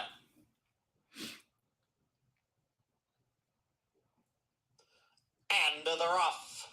Okay, don't push the All horse. relevant. Away well and out for the lead from the outside. And now Kumar moves up from the rail as the field. I like that break. Races up the chute. I like that break. It's all relevant is the leader. Was Dark not Star pressed. Moved into second. Then comes Little Commissioner and Kumar right together third and fourth. Magnetron in the clear on the outside in fifth. Followed by First Deputy. Little and O'Shea Can You See is the trailer in seventh. The quarter win in 24 seconds. It's the favorite. The odds-on choice. It's all relevant. Who leads here by a little more than a length. Dark Storm races in second. And Little Commissioner is in third, about 2.5 lengths from the lead. Kumar down at the fence in fourth by a head. Magnetron's on the outside in fifth. And then it is First Deputy and O'Shea Can You See all chasing. It's all relevant. Around the half in 47 and 3 and is now clear by almost 3. Dark Storm remains in second. Now it's a 5-length break back to the rest of the field as Little Commissioner drops out of it. Passed down on the inside by Kumar. Now moving up is First Deputy, far outside Magnetron. It's all relevant with the lead coming for the quarter pole. It's all relevant in front. Dark Storm giving chase in second. It's all relevant is the leader. 3/4 up in 1:11 and 3. It's all relevant. The lead is 2 lengths. Dark Storm is driving up now on the outside. It's all relevant. Challenged here by Dark Storm. Now a 16th to the finish. It's all relevant and Dark Storm. The two of them are together as they come on for the finish, and it will be Dark Storm who wears down It's All Relevant through the stretch to get the victory. Farther back, O'Shea came on to get third. I'm so sorry, oldie. Honestly, I when that 6 was that close to the pace, when this is more of a closer, I was like, oh shit. But I wasn't going to say anything. 9-1 on the 6 horse. That sucks. Yeah. When you see a horse like this 6, okay, and it breaks that good, and it's a 24 pace, and it's that, and it's that close to a 94 pace. No, like this horse is like, look, where'd that come from? You can't see that on paper. And when I saw that horse was like a length and a half back of the 8, I'm like, Everybody else ran to its form except for this horse. And I get Junior Alvarado made the difference, I guess. I guess. I mean, that's the only difference that changed there. I'm so sorry.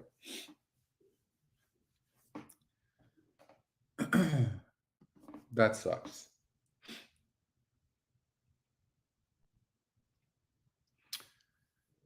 Okay, let's do a pick 4 over at Woodbine. I think somebody wanted that. I think Jay wanted that. What's up, Chuck? What's up, Chuck?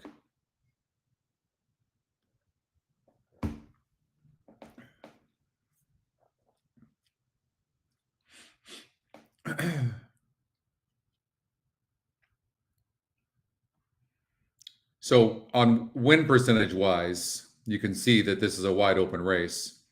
I've got a note on this 11 horse to add blinkers, but they didn't. So that one looks wide open. This is a wide open race. Top win percentage 20%. So we need to find other things. This is the type of race where if you can get away with like 3 horses. And so a lot of times, I get it, oldie. I completely get it. I'm so sorry. A lot of times what you want to do is just use the top 3 EquinEdge picks. Right? This horse broke from the rail, only faced 4 other horses. But that was a 70 on the SOR, 70.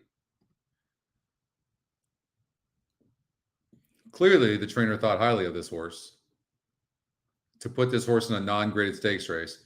And now it's facing a very moderate maiden group, right? So then you have some, you have a horse like the 9 horse who broke 9th, only lost by 5 1/4 lengths. Now it's got a low GSR. If a low GSR is going to win, I usually, when I see it, it's usually on the synthetic. I think you guys would all agree with me. And I don't know why that is, but that's just what I've seen. Or sometimes you'll see speed horses on the turf horse in like a 5.5 furlong, 5 furlong race that are fast but have a low GSR, but they're so fast. But they have to have class too of some sort. They have to have that.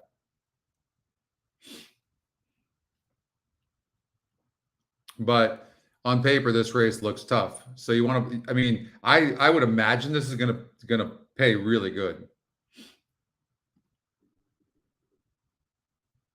Is Mysterious Night a single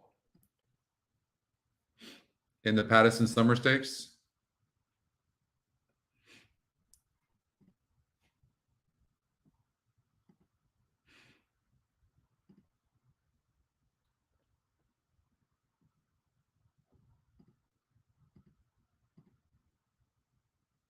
This horse broke last and only lost by 1.5 lengths.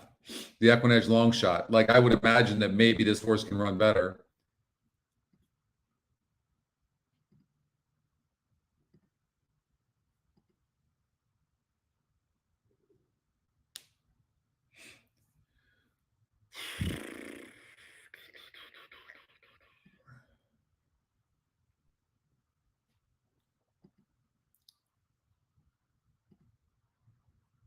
Six horses, 2 for 2.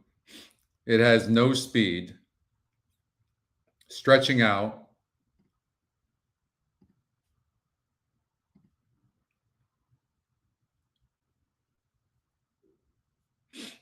It looks all right. I mean, it's a big win percentage on this horse.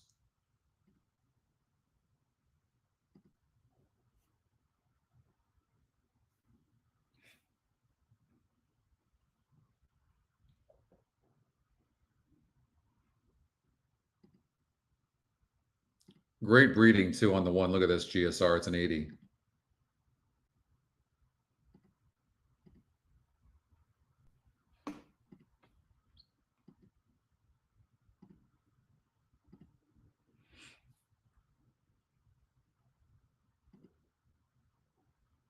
This horse didn't lose by much. Now stretches out. The GSR actually goes up. I mean, this horse could be getting overlooked for Mark Casse. I don't personally like the 7.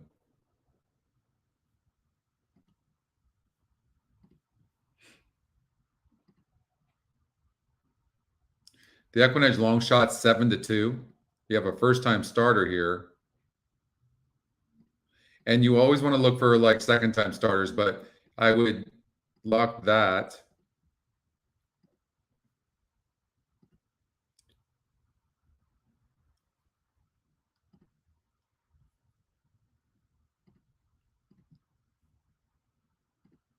So this is what I would do. $80 ticket in this pick 4. I actually kind of like this ticket. We did that pretty fast, but I kind of like this ticket. I'm going to play it. Do I need to put more money in my account? I do. All right. We're not starting off. I'm not starting off good, am I? Now, for those of you who want to come over and say it's hard to watch me lose, I won 17,000 on the show last week. All right. So, okay, if you're going to comment on when I lose, please comment on when I win. Some lady replied back on YouTube that it was hard to watch. I guess if you're just coming in, it's the only time you watch the show, I can understand.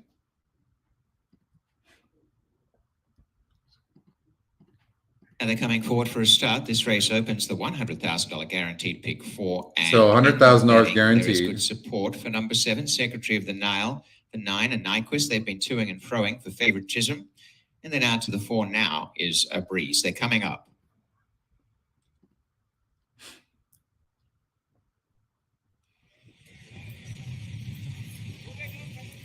All right, so 6, 7, 8, 9 in here. You got it, Jay. Tudor Peak is the first to come. Yep. Not the first to come. You're getting that back.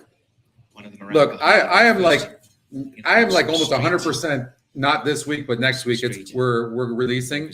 But there's a really high likelihood that we're releasing on Wednesday. But I've been adding some stuff. I know I have to change that, oldie. I've been adding things. This is on the staging side, it's wrong. On prod, it's right. So I've been adding things as I'm working with the team. I keep finding other things that I want to give you guys and want to add, and so it's my fault. Straight gradually going in the front of the gate. But it's super close. I think you guys are going to be pretty stoked. And then after we make this next release in the next week or two, then we're going to be releasing like major things, like ticket books coming hopefully before the end of October. I'm hoping race replays before the end of the year and some other things.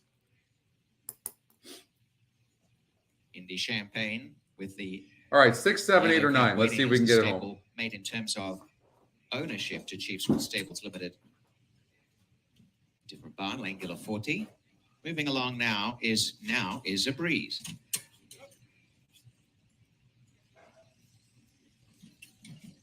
Awesome Street is in the gate. Beravina, who looks beautifully turned out, is at 10-1 odds. Blinkers are off today. The race favorite at the moment, Secretary of the Nile. Sweating up just a little bit. Secretary of the Nile, gate number 7.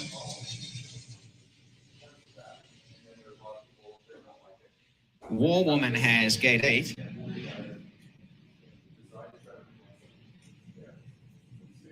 And there are 2 back. A Nyquist and Mardine is the gray. Patrick Husbands with a Nyquist. Equal favorite as they come to the jump.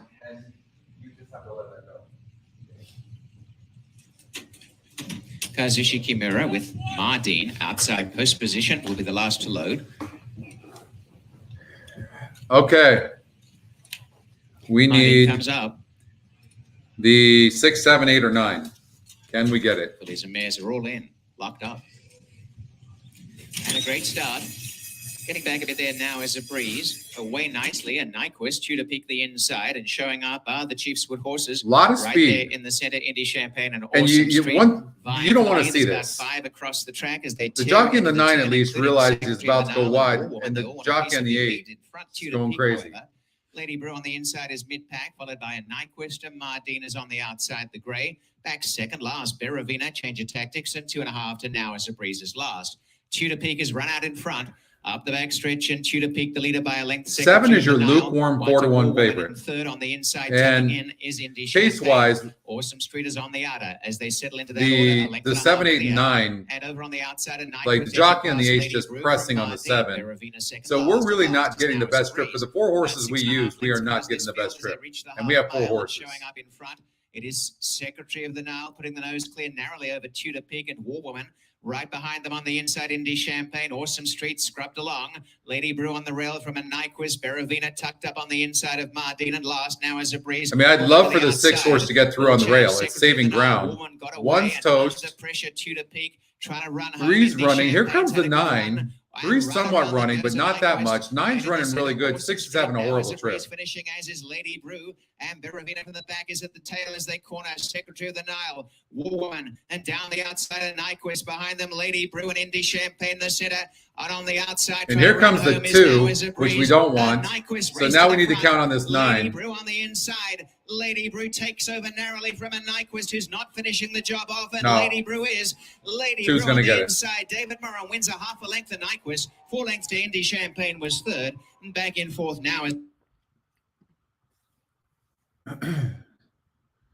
So that was a horse that was dropping in class, not running good against tougher horses, but dropping nonetheless.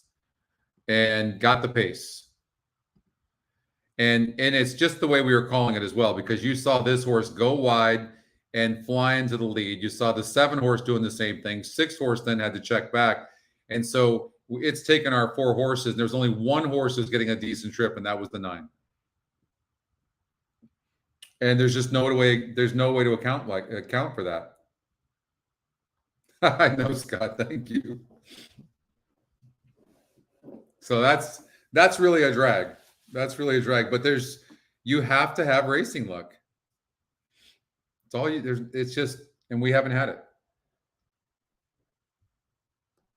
No, I know. It's frustrating. So I have a note on this 4. Dueled with the big favorite. Ended up getting 3rd. So that's the 4 horse who's not going to be dueling, it doesn't look like, with any other horse. So it looks like this horse will probably go gate to wire. It's 7-2 lukewarm favor right now, but this horse has a chance of going gate to wire. It does have kind of a low GSR. You have a first-time starter that has a low GSR here in this one, and it's getting bet. And it's on the inside. Like, I would try to play against a horse like this too, for me. Then you have the 5 horse who's 7-2 EquinEdge morning line. GSR is 61. Draws good. I mean, this horse can run well. There's 3, this first time starter. That's a nice gate drill, 8 of 82 right here. And 28 of 91, 8 of 26. So this horse has got some nice works. There's a missing work here, it looks like. It would have been probably like on the 4th. So that would make sense. Maybe the 3rd. And then, see, this is where they have to do a better job. There's a gap here as well. Did they miss the works, or did the horse not work out? It's EquinEdge's top pick, though. Have to respect that. EquinEdge's top pick is 18% and 8-1 right now. It's got a good GSR. And then the top GSR is a horse that's getting no love whatsoever. I mean, wow. I mean, it means nobody knows what to do.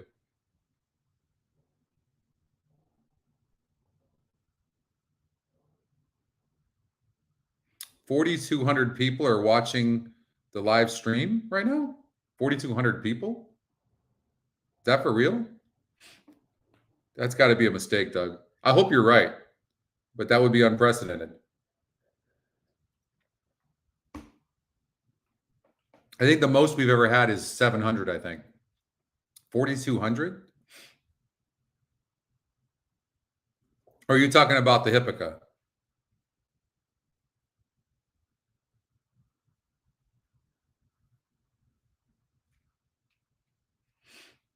So, all right.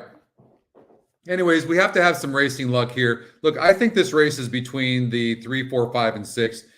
You have to imagine on YouTube, 143 people. Yeah. On Hippica. Yeah. No, we're getting a lot of people on the Hippica.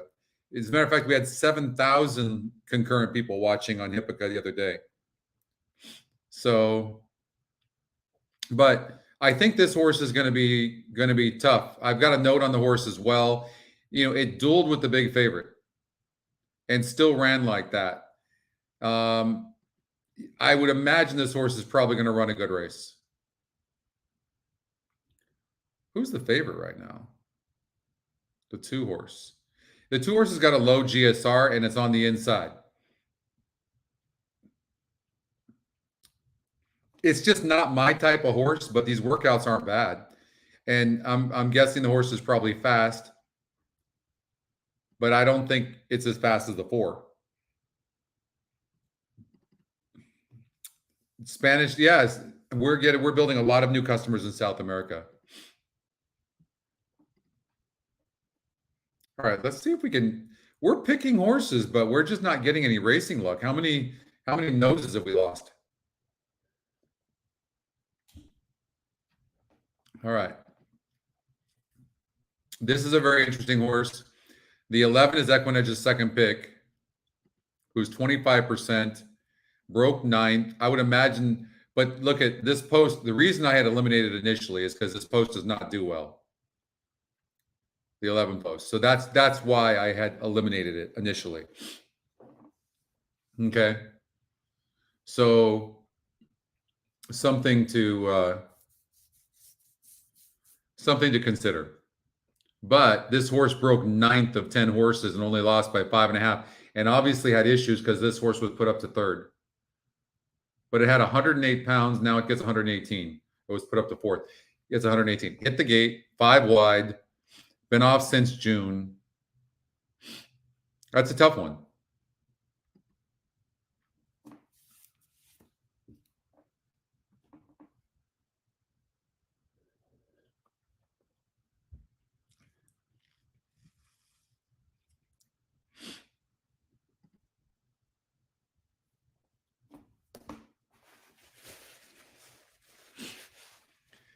Five to 2. Here's the thing. You're getting 7 to 2 right now on the EquinEdge on live odds on the 4. And it's 5 to 2 on the EquinEdge morning line. So when it's 8 to 1 on the odds makers morning line, this is an opportunity for you on horizontal bets. Not in the first leg, of course, but another wagers like pick 3 or something like that. But I mean, when my note says dueled with the big favorite, that's got to take it out of you. Unless one of these first-time starters can really run, I would imagine that the 4 horse is going to be tough gate to wire. The horses, they're at the gate. It's now post time. Lining up and moving in. For I think the 11 can improve as well. 6, wide open betting board. Race favorite is currently number 2, Ghost Bike. So I'm going to take the 4 over 6 and 11. That's just what I'm going to do as an exacta. I think the 11 is going to finish as well. I just don't know about winning. I think it's going to be very, very difficult on this course to catch this 4 being so fast.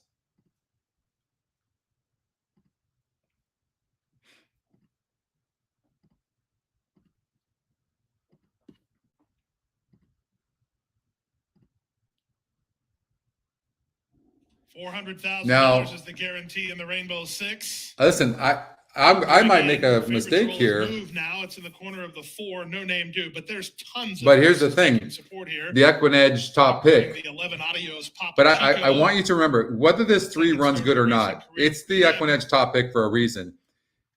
The only reason to play against it is maybe because of the post. We don't know how fast it is. So you should have a note on this horse. Watch it carefully, but maybe play it next time out. Those colors, of course, won the Florida Derby with Monarchos. Doug's got a 4, 6, 11 box. Yeah, many first-time starters, Salvador, for sure. They're working with Majestic Pharaoh. Who's Majestic Pharaoh? That's the 6. So I'm going to get rid of that horse.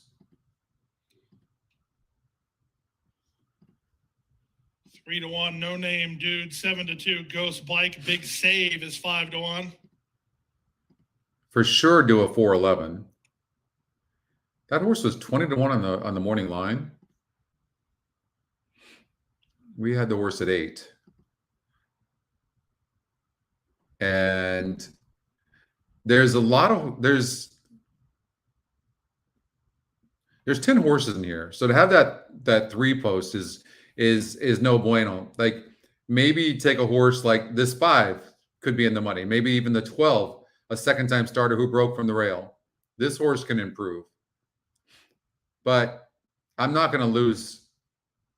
I'm not going to lose to the EquinEdge top pick. Loading process of resuming now. So I'm going to do a 4-11, 4-3. That's how I'm going to play this myself. Here's the Herdsdale Racing orange colors sported by Leonel Reyes today on Adios Papa Chico. Doug, I'm going to, because of the trouble the 6 was giving, I'm going to go away from the 6. And it honestly doesn't look very good. Majestic Pharaoh. Tumiga. Just really want to see this 4 horse break from the gate good. They're at the post. All set.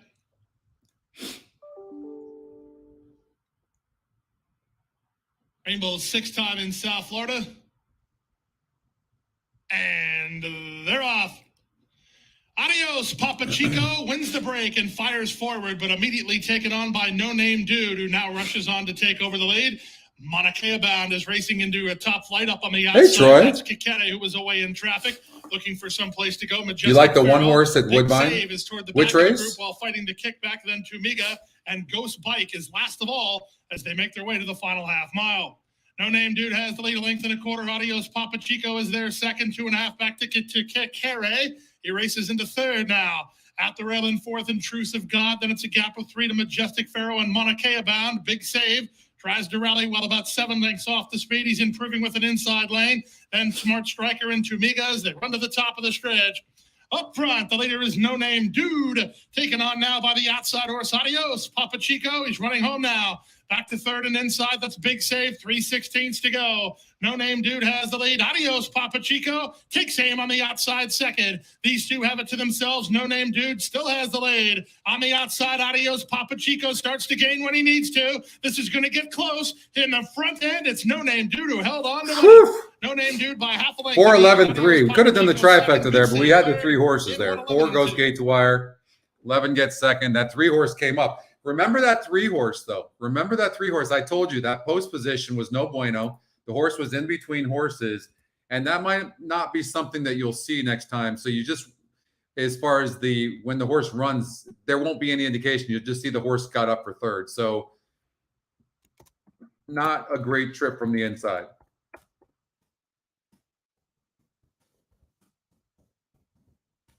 Was meant. Okay, something like that is what you'd want to put.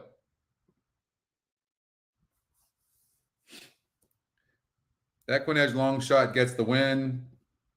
All right, there we go. That's why we just won, because Justin showed up. All right, here we go. All right, 4-11-3. So the EquinEdge picks had it out of order, but the EquinEdge picks had it. But this horse goes off at 7-2. Look at. We don't win this race most likely if we don't have that pace number. We can clearly see this 4 is the fastest horse in the race. And then look, the top 2 win percentages. Well, look at the top 3 win percentages are the 3, 4, and 11, and they're the top 3 EquinEdge picks. So, and a good job by the jockey, Sonny Leon, your Kentucky Derby winner. What's up, Cindy? Wow, Cindy and Justin at the same time. All right. All right. So there we go. Booms. All right. That was fire.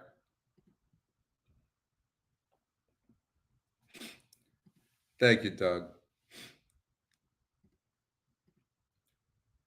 Thank you, Daryl, very much. Thank you so much. I appreciate that. All right.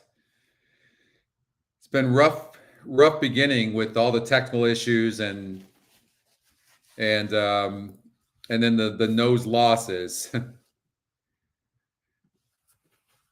Yeah, thank you, Craig. Thank you so much.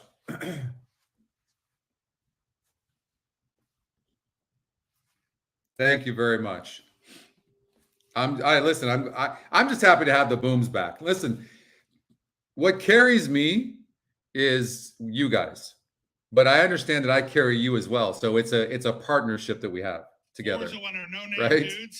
So when I see these booms and everybody's happy, that gets me going and want to keep on going. But then if we're not winning too, or we're struggling, or we're having technical issues, I know that's tough. But that was a nice moment. I'm glad we had that, and hopefully we can continue it.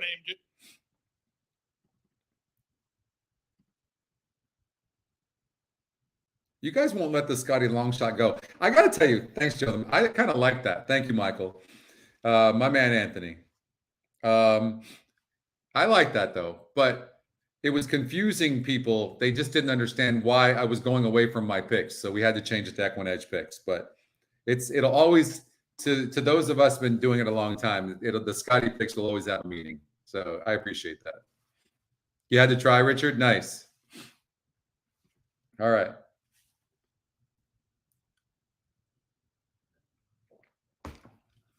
That was fun. All right, we have the late pick 5 at Gulfstream, which I gave out on Hippica. So thank you, Oldie. I love you, brother. I appreciate you. You've been like from day one right here. And that has never gone unnoticed. I appreciate that. So we'll do that, but we've got Woodbine coming up, and I know you guys, I'm not playing it, but I know you guys are playing. We have to pick 5. Yep, we'll definitely go there. By the way, too, Santa Anita's starting, and we're going to be doing the golden hour. So they reached out and they want us to continue. So I'm pretty pumped about that. We love the golden hour. It wouldn't be the same without the golden hour. Remember when we were doing the Sam Houston series a few years ago, how great that was? I feel like we put Sam Houston on the map, and they didn't want to continue it. I don't know why. I don't know. But the golden hour is the best. DeAndre 2-9 exacta. Are you calling this next race 2-9?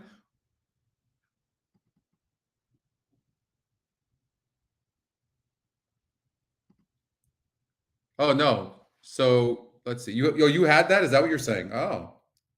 After we won the Pegasus, remember that, Justin? Justin was with me. How amazing was that? That was such a great experience. Oh, that's nice.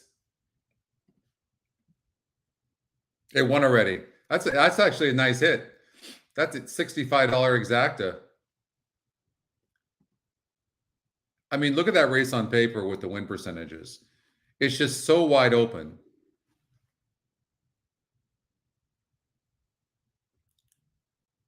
And it was just so much pace. This pace number is the best. In case you're new to the show and you don't know, the pace number, our pace number predicts who's going to be first or second 72.5% of the time. That doesn't exist anywhere in the country. Only EquinEdge.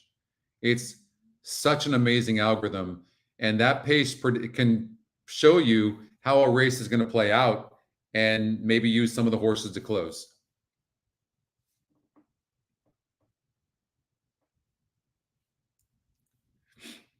No fair, Justin. No fair. All right. Let's I know some of you are playing.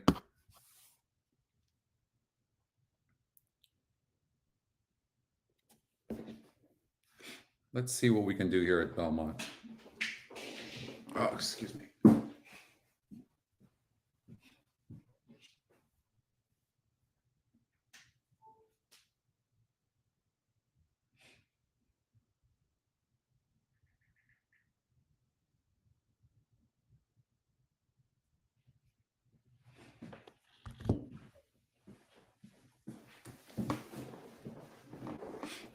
Okay.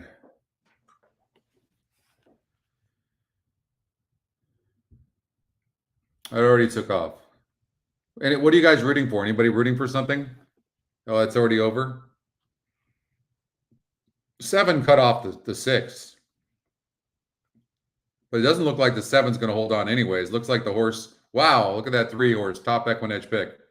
Came from the clouds.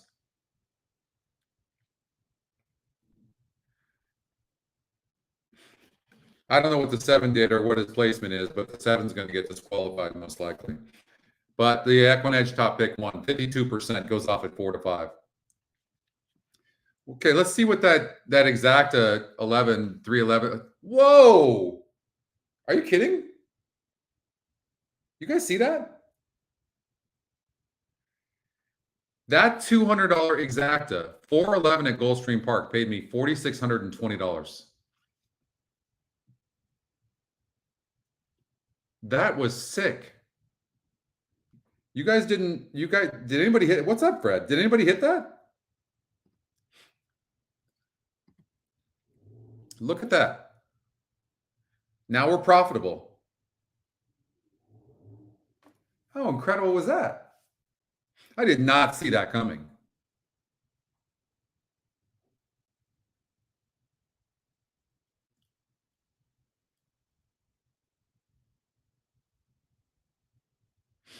So that thing, what, paid $43? Yeah, that's huge. Wow. I mean, it's just good. This is what I love about the game. Like now I wish I'd have played a trifecta, but you know, we had been struggling a little bit. So thank you, Rodney. No, it just goes to show you though, this is why betting win bets should be a cover. Because really where you make your money is on trifectas, not even exactas. That happened to pay a really good exacta, but that trifecta was massive. In fact, let's just take a look at this real quickly. And this was hittable. First of all, look at this. Look at this trifecta. That trifecta paid $100 for $1. And it was the top 3 EquinEdge picks. And then what happens is if you have a single, like we had the 4 on top, and you just do a 4, 3, 11, 4 with 311 with 311, and look at that. So a $2 bet is going to get you back $100. More than that. No, yeah, $2 bet's going to get you back 100. It's incredible.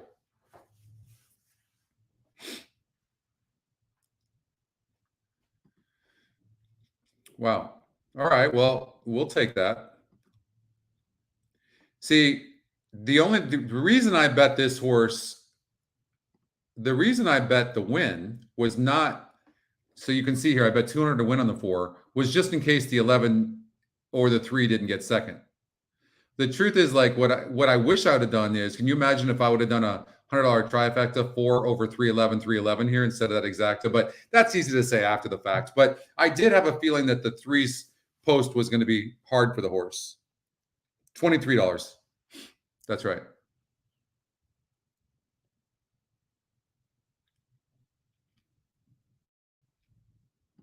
Didn't expect that. It's a nice payout.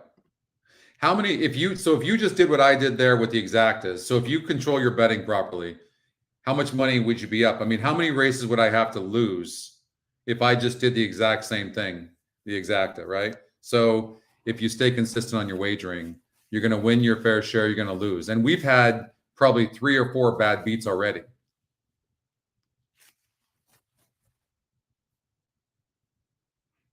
So this is why you don't want to go crazy and bet so much in one race and shoot your wad. You want to stay consistent with your wagers, knowing that you're going to win your fair share. And if you happen to have a race day where you're getting lucky, like I did last week, remember last Saturday, it seemed like we were hitting everything.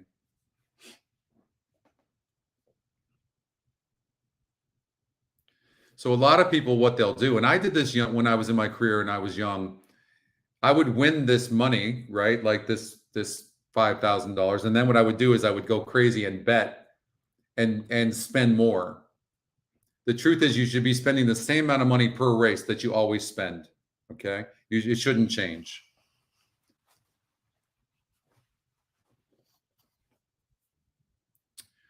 All right, Woodbine. So unfortunately we lost that close pick 4 that we played. I mean, we just got terrible trips.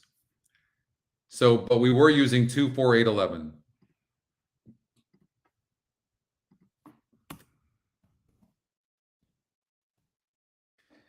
So my note on the 2 is EE long shot, second time starter, broke terrible in her only start.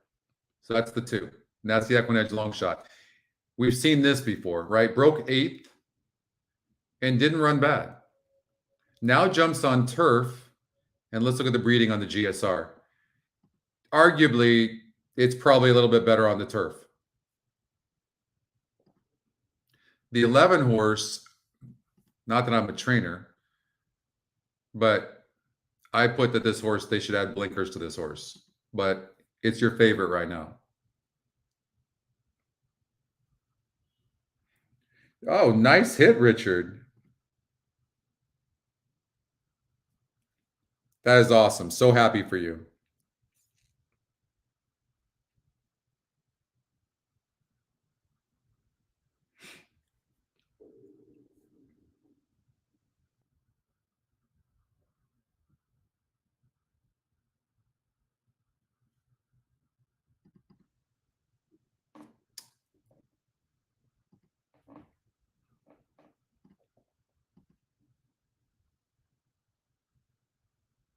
So look, you have a situation like with a 4. When you have a, and I'm using it because it's the only first-time starter, and I don't think these horses look that great. But many times what I'll do, if this wasn't a first-time starter, if it was like a 3rd or 4th-time starter, I wouldn't even use a horse like this that's got the low pace and a low GSR, because there's a couple of algorithms that are saying that this horse maybe to play against it, right? So now this 2 horse is getting ignored. And one of the reasons is because it's 10-1 on the EquinEdge morning line.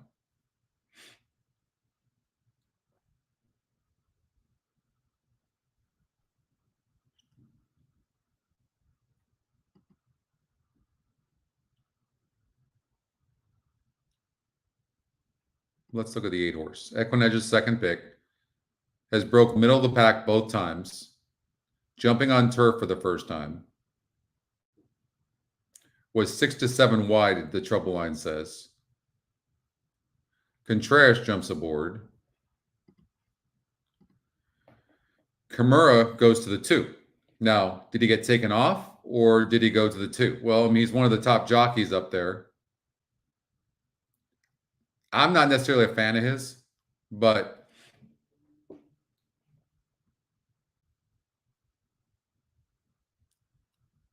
now we could probably play against the 1 only because Stein gets off of the 1 and the jockey trainer combination on the 1 horse is 0 for 10. So I wouldn't imagine that the 1's going to win. Bear Speed's dead on the board. Jockey trainer combination is 4%. This horse really hasn't had any issues, so we can probably get rid of that horse.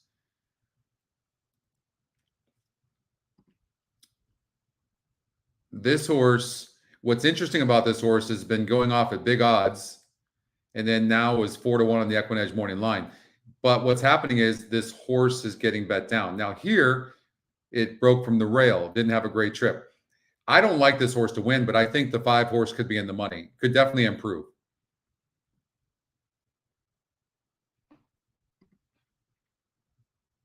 Taylor Turf. Now, the 11 post isn't necessarily a great place to be. On right? a picture perfect day at Woodbine. Coming forward for a start is Agenda. Has gate number 1. I'm really all about this EquinEdge long shot, this 2 horse. And it was a secret earlier, but now the cloud cover's lifted and there's plenty of it. So Secret Sunshine goes up. Simon Husband's riding in Diosa Katrina.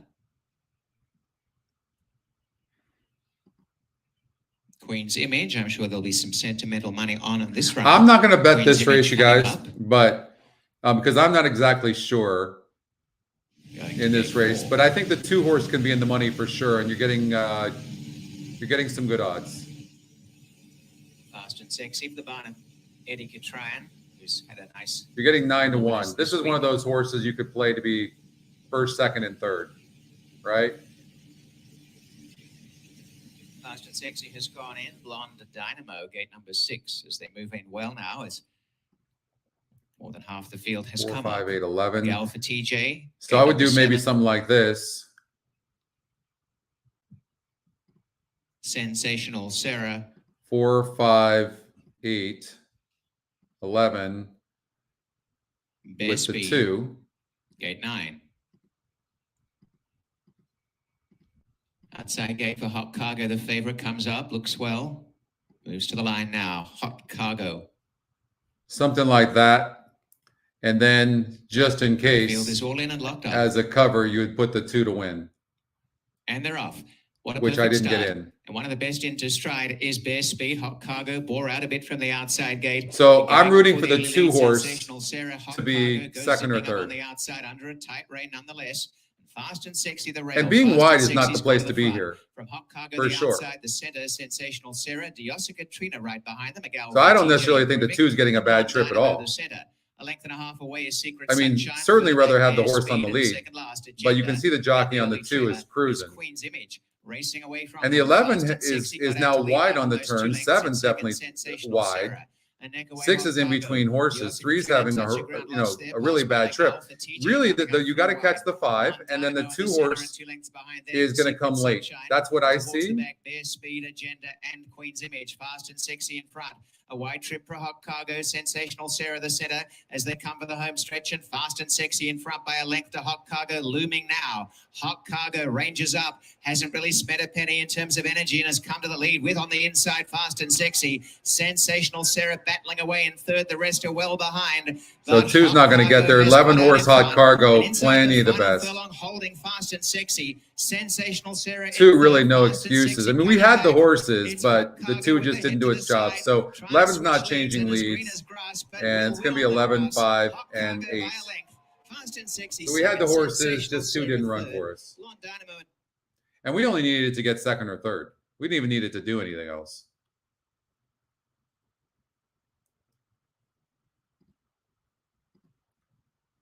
But your favorite one. 8 ran good, 5 ran good. Yeah, but it was chalky either way. But there was no excuses. So the reason why we put these saddle cloths here is because sometimes what you want to do is really follow the jockeys, right? Then you want to follow them. I guess maybe a tell here on the 2 could have been that Kimura gets off to ride the 2, but he's 0 for 2 jockey trainer combination with Tino Attard. I mean, maybe. And this horse got bet pretty hard. All right. Late pick 5 over at Gulfstream Park. So I gave this out earlier on the Hipka show. I think it was, okay. No, that's not my ticket. That was, so this ticket is Pasquale's. Okay. So the system saved that for whatever reason. I think the 2 is a single. Octane. A lot of class. I really like this horse. The 3, I believe, is going to stop, is going to have the lead. 7 looks good on paper and all that, but the 2's got the class. And as long as the 3 doesn't go crazy up front, because the 2 needs to be near the pace, and there's no other speed in the race. So as long as they don't duel, I think Zayas is going to give this 2 a good trip. I think the 2's that field that this 2 faced last time out was 1,000 times better than this. So I think the 2's the horse to beat. I thought this 6 horse could be a single. It looks like hell on paper. It does. But it's a big drop. And it's not had good trips. It's the EquinEdge long shot as well. And when you like a horse, you're trying to beat a horse like maybe the 3, who's got a 41 on the GSR. The 1 has got a 36. So maybe they're worth trying to beat. The 9 horse, we don't know how this 9's going to run, to be fair, because it broke 10th. So this horse could improve on the stretch out and the GSR goes up some, but it's still low. This horse is dropping in class, going on synthetic for the first time, gets a new trainer. I mean, I think they're reaching there. I didn't feel like this 826 race was that great, which left me to this horse on the drop. So I'm thinking maybe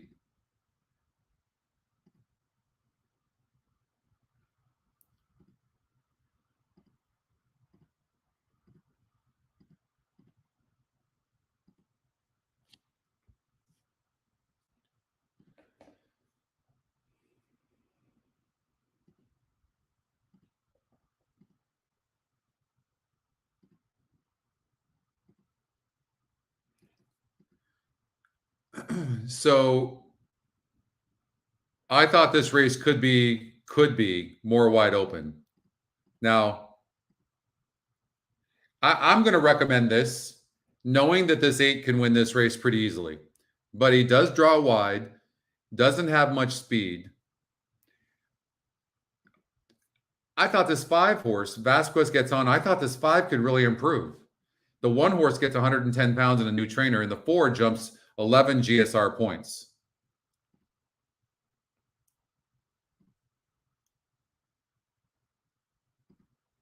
I didn't like Brandon. I take that back. I didn't like that horse.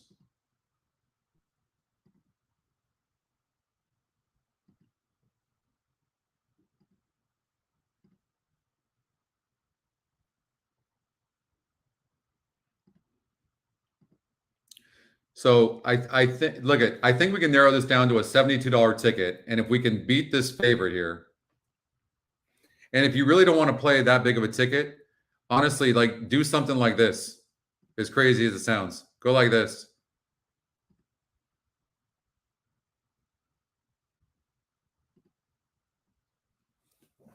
$36. Try to beat the 8 and 1. And the 9 horse draws that wide post Sandy Dude. I think this is a decent horse. I would say this. I think you should, if you want to play a ticket to, you know, key a horse in the money, it would maybe be a horse like the 9 Sandy Dude. I was impressed with that effort last time out. It's just this horse draws the 9 hole this time. But it has the style to come from behind. So I think the 9 horse Sandy Dude can close. I don't think the horse wins the race. 11 tries, no wins, draws the 9 hole. Way too much going against the 9 to win. But to be in the money for sure. I thought the 5 horse could surprise them. The 4 is fast. And the 7 Epic Run, I mean, that was a 36 group last time out, and the horse was losing ground. But it's the EquinEdge second pick. I don't know. I don't know if I could leave this horse out.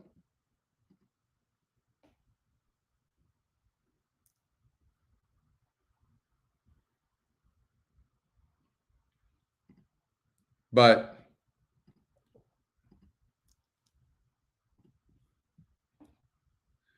that's a $60 play. I'm definitely throwing the 9 out. The more I look at this, I'm throwing Sandy Hook out, Sandy Dude, knowing that the horse could can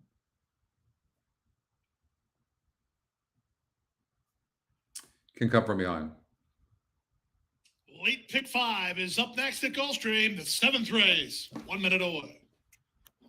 You put the original one in, Doug? Yeah, listen, I'm changing my mind right now, and you know how that goes, right? So, right, but I really like the 2, Octane. That I like a lot. This one is a hit or miss. If you don't use the 6, then you have to cover all these.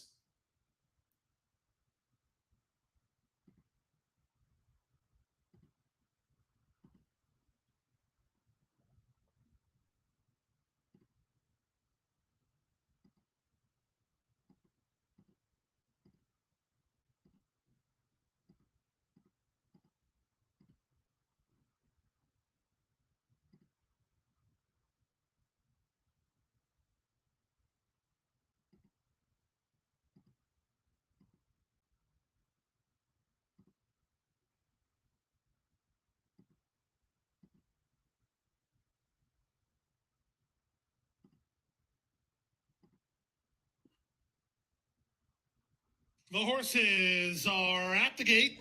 There's Cindy's now pick 5. Lining up and moving in for race number 7, the even money favorite. Lido likes the 1, 2. That's Cool Star, the 8. Edgar Zayas riding for Vegso Racing. So 8's the horse to beat. We'll make that clear. But it does draw the 8 post. I don't necessarily love it. It's not that fast. 1's going to sit a really nice trip in second. And it's 3 to 1 right now. 1 could be very, very tough to beat. Epic Run. And I'm taking a chance on leaving out the EquinEdge long shot. That could come back to bite me. Cool Star is ready. Sandy Dude to the outside. Now, you might put like I said, put the 9 horse to come in third. They're off running. Geoscience was quick off the blocks down at the rail, fishing for fun is sent hard. It's a lively early pace. Up to the outside, Grant Andrews with Cool Star looking for forward position. He's alongside Sandy Dude with Epic Run. Out the back is Congrats Again.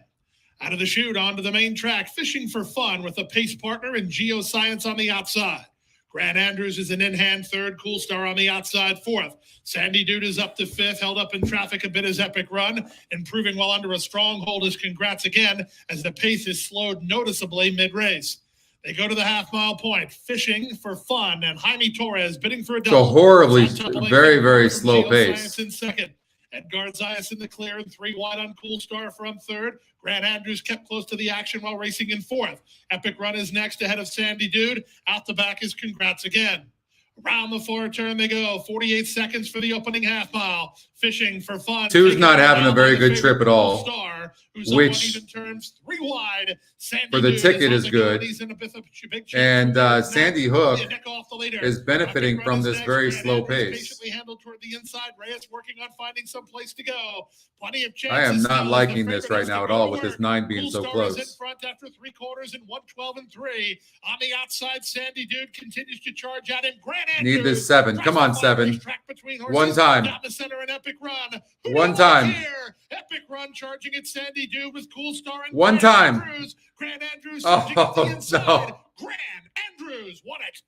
Patient traffically outran pretty nice as Grant Andrews gets close for second. Either Cool Star or Sandy Dude in 138. You know, I remember handicapping that 2-horse earlier, thinking to myself, I hate this horse. But it's the EquinEdge long shot. And I left it out anyways. Gary. Shit. Oh, so glad you did. You know what? There isn't anything I love.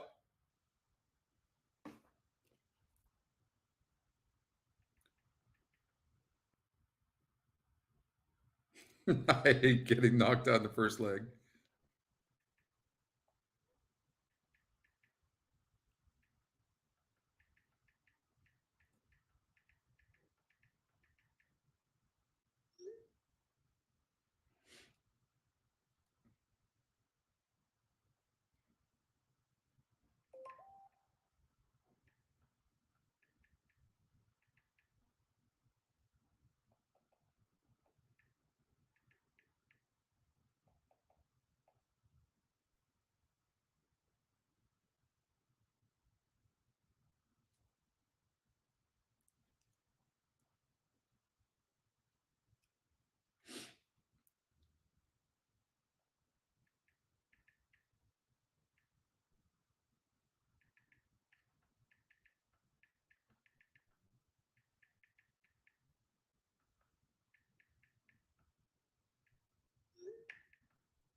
All right.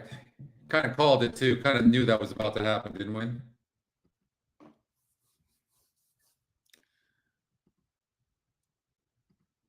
That EquinEdge long shot. Look, I hope that I'm going to learn one day. By the way, that horse was like 10-1 going into the gate and goes off at 6-1. That it almost doesn't even matter what the hell the horse looks like if it's the EquinEdge long shot.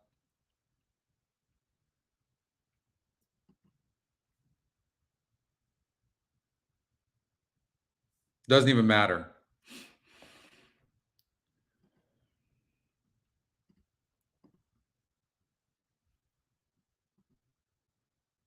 And that horse did not have a good trip. To say that horse was best in that race is an understatement.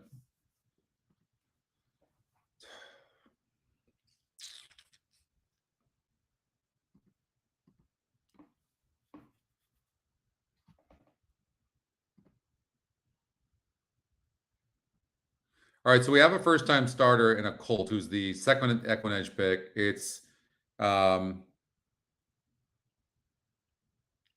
Chad Brown, Flavian Pratt. Of course, on paper, this horse is going to get bet, but these horses often come back and they lose.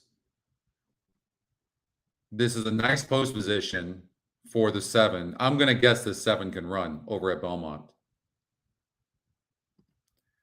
And I mean, this is a sprinter. Look, you can see.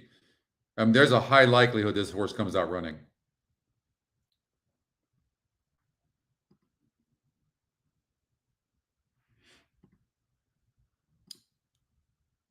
I mean, if you're taking connections,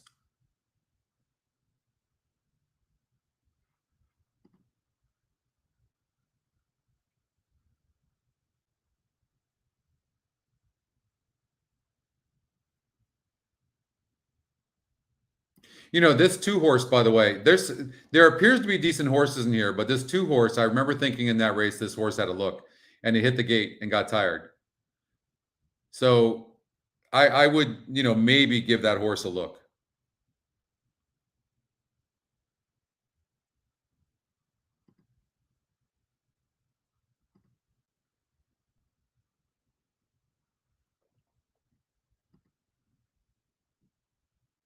It won again. Yeah, no more leaving out the E long shot. Okay. Anyways, I think the 2-horse could surprise. But I'm going to say the 7-horse. The 3 is going to run a good race. I think the EquinEdge picks have it. So, but look at the EquinEdge long shot first time starter. I mean, this horse is getting serious action. That's no joke. But this horse is more bred to go longer. But it looks pretty talented. No, I know, Oldie. We got to stop that shit.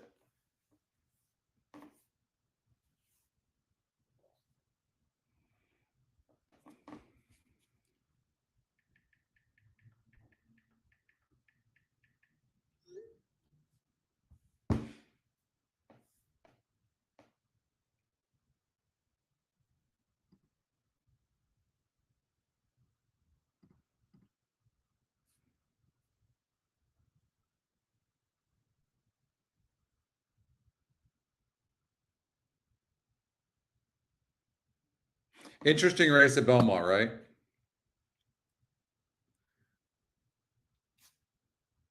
I have a feeling this 8-horse is live. You know, if for whatever reason the 3 doesn't come in the money and it comes in 7-8, that still pays decent. I mean, I would think it'd be prudent to do it like a 3-7-8 exacta box. I'm going to do something like exacta 200, 7-8 with 3. And then exacta box 7-8. I'm going to try to beat the 3.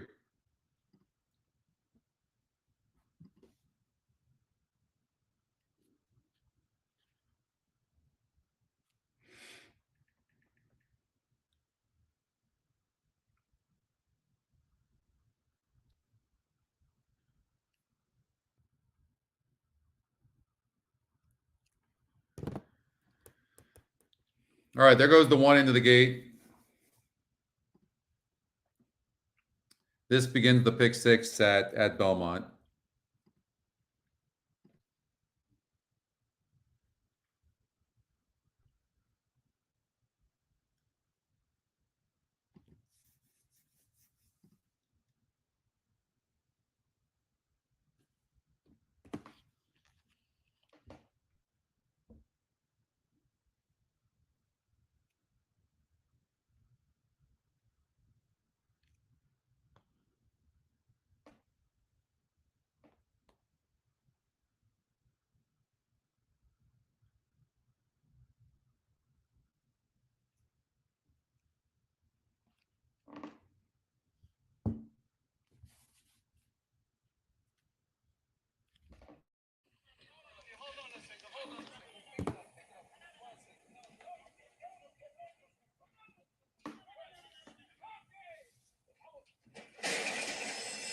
And they're off.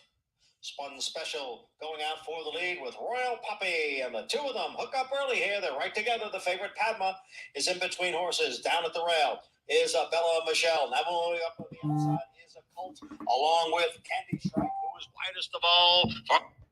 Back is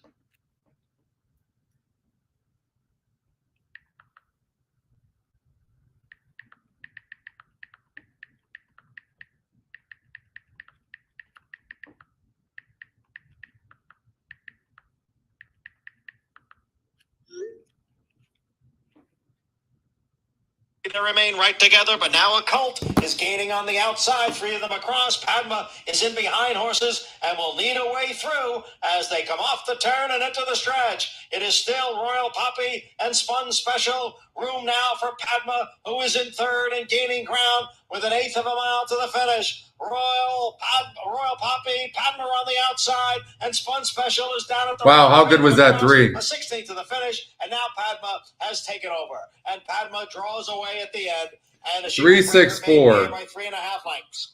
Royal Poppy was Spun Special. No excuses.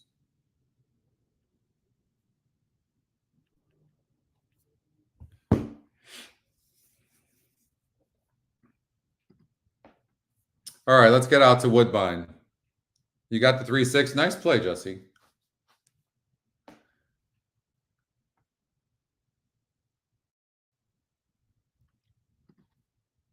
Okay.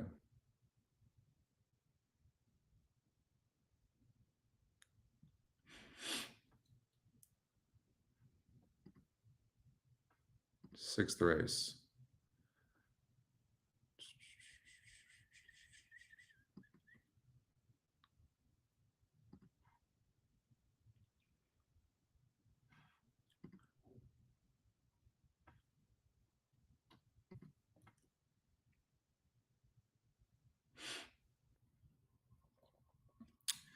So what I like to do when a jockey gets off a horse is like I'll look Hernandez gets off the 9 and 10. So we look at the 9, broke 9th, didn't run great. Kimura jumps aboard. I would anticipate this 9's going to run a better race because it seemed to be pretty well meant. The 10 horse broke from the rail last time out, but only faced 4 horses.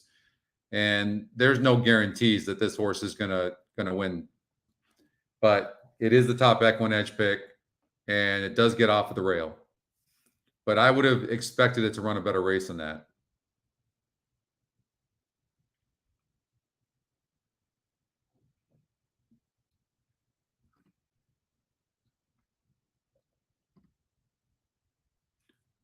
The horse that won came back to get third, which wasn't bad in that non-graded stakes race. The 4 horse hasn't come back to run, and the 2 hasn't run a lick. So kind of mixed. I don't know if we learned anything from that, but this horse was the favorite in that race. So maybe it comes back and runs better. This horse broke 8. This is just a really wide open race. It is EquinEdge's long shot, but it looks like a wide open race. All right, I'm just gonna look at this race with you guys. The Woodvine Mile, and then I'm gonna check out.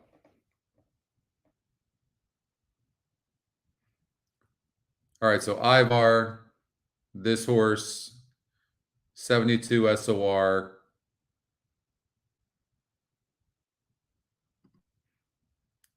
Let's see, pace-wise, gets smoking, looks pretty fast. I mean, there's really no speed in this race, is there?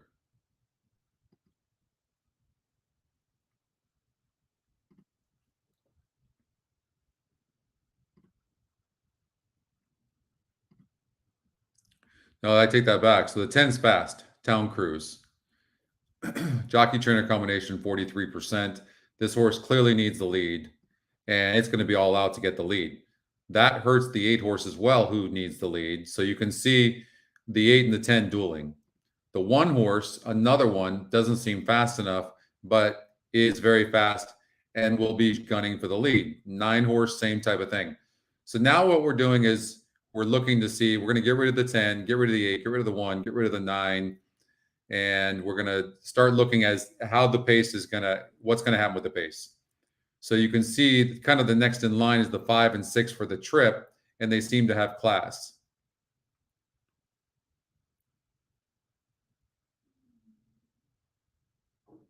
Hey, look at a horse like the 7.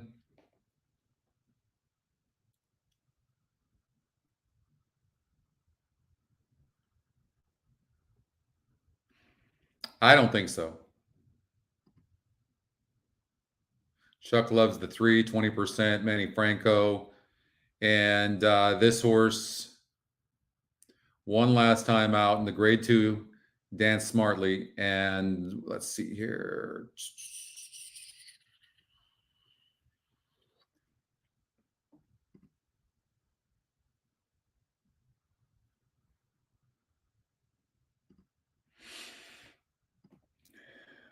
Rafael Hernandez is not aboard.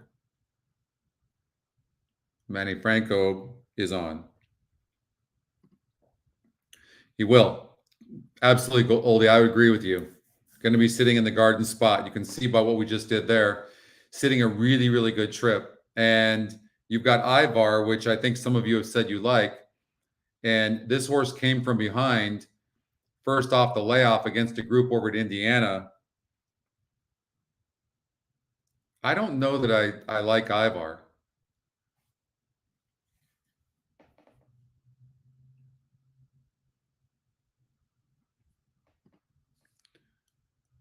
So it looks like there was a lot of speed.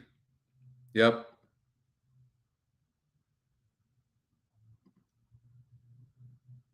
A lot of speed that helped to set it up for Ivar.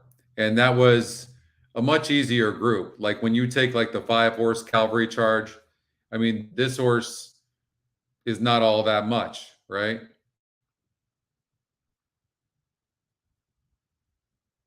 Got a second place finish here in a non-graded stakes race. And so I just don't see Ivar in here personally. It's 7-2 though. I mean, here we go. This is where we talk about going away from the system, but I mean, it's EquinEdge's second pick, and it's the second. So I mean, if this is the system's second pick, I mean, how good is Modern Games? Yeah, I would have to lean towards Modern Games. I don't think there's really much in here.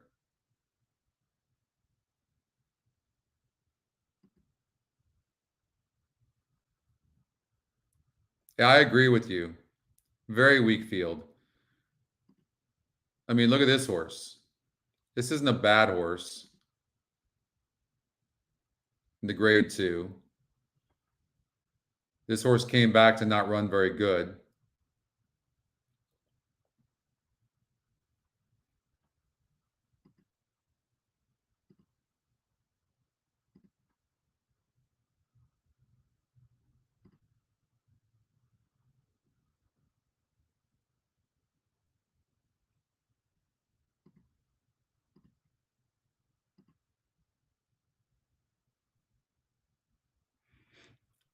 Yeah, I would have to go with the win percentages on this one and say Modern Games over Wakanika. Bilmot and Frankel to get second. So I would take the Wakanika over, or to come in second. And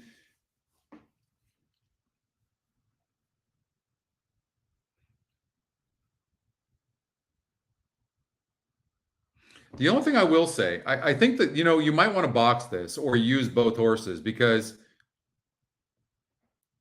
horse had a layoff here over at Churchill Downs, got third.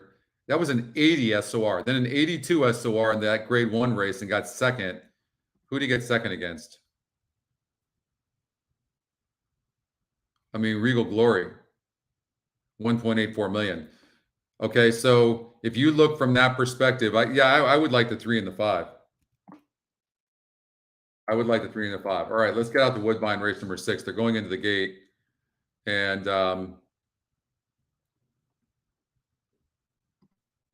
this is a really wide open race.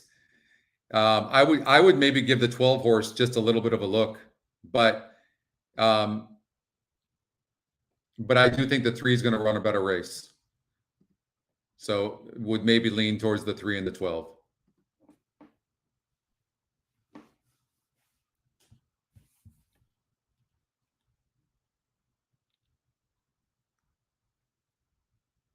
going to remind you that I like the 2-horse Octane a lot.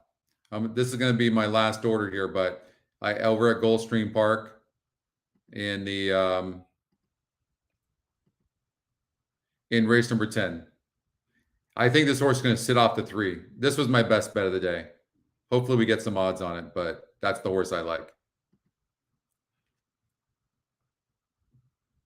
This 3 is 5-1 in the EquinEdge morning line. And it's 4-1 right now. And in a race where the top win percentage is only 20%, and I think maybe vulnerable to 12 and the 10, maybe take a look at a horse like the 3-horse Our Liberty Bell, who actually has a nice win percentage as well, or a GSR. I think they just scratched a horse. You got it, Dan. Thank you. Thanks for hanging through this tough show. Officially out as a vet scratch, number 1, British Crown, and they'll British Crown the horse out. heads out from the track, Which we didn't like anyways. We look at the top GSRs. Let's look closer at this 7. Fly So Free as a Ashleib. Fly So Free Ashleib. Emma Wilson jumps aboard.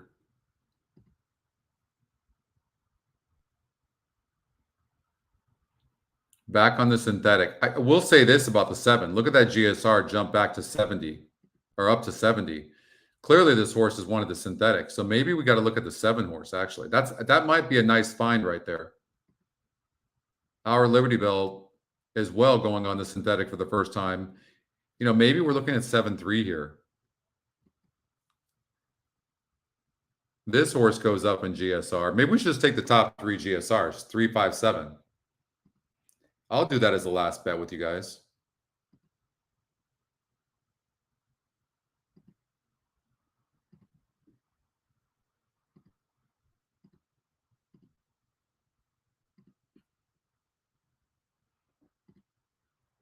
You're going back in the gate. I really like this 7 a bit. Now, Sahin Sadachi on sharp as a rainbow. Esme, gate number 9. We'll cover with the 3-5.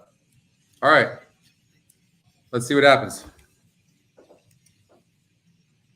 State of Mind. So there are 2 to follow. Mrs. C coming up.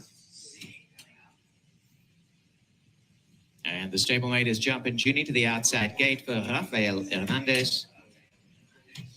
Our Queen's Plate winning jockey in the field about to go. The mile in 7th yards. They're all in, locked.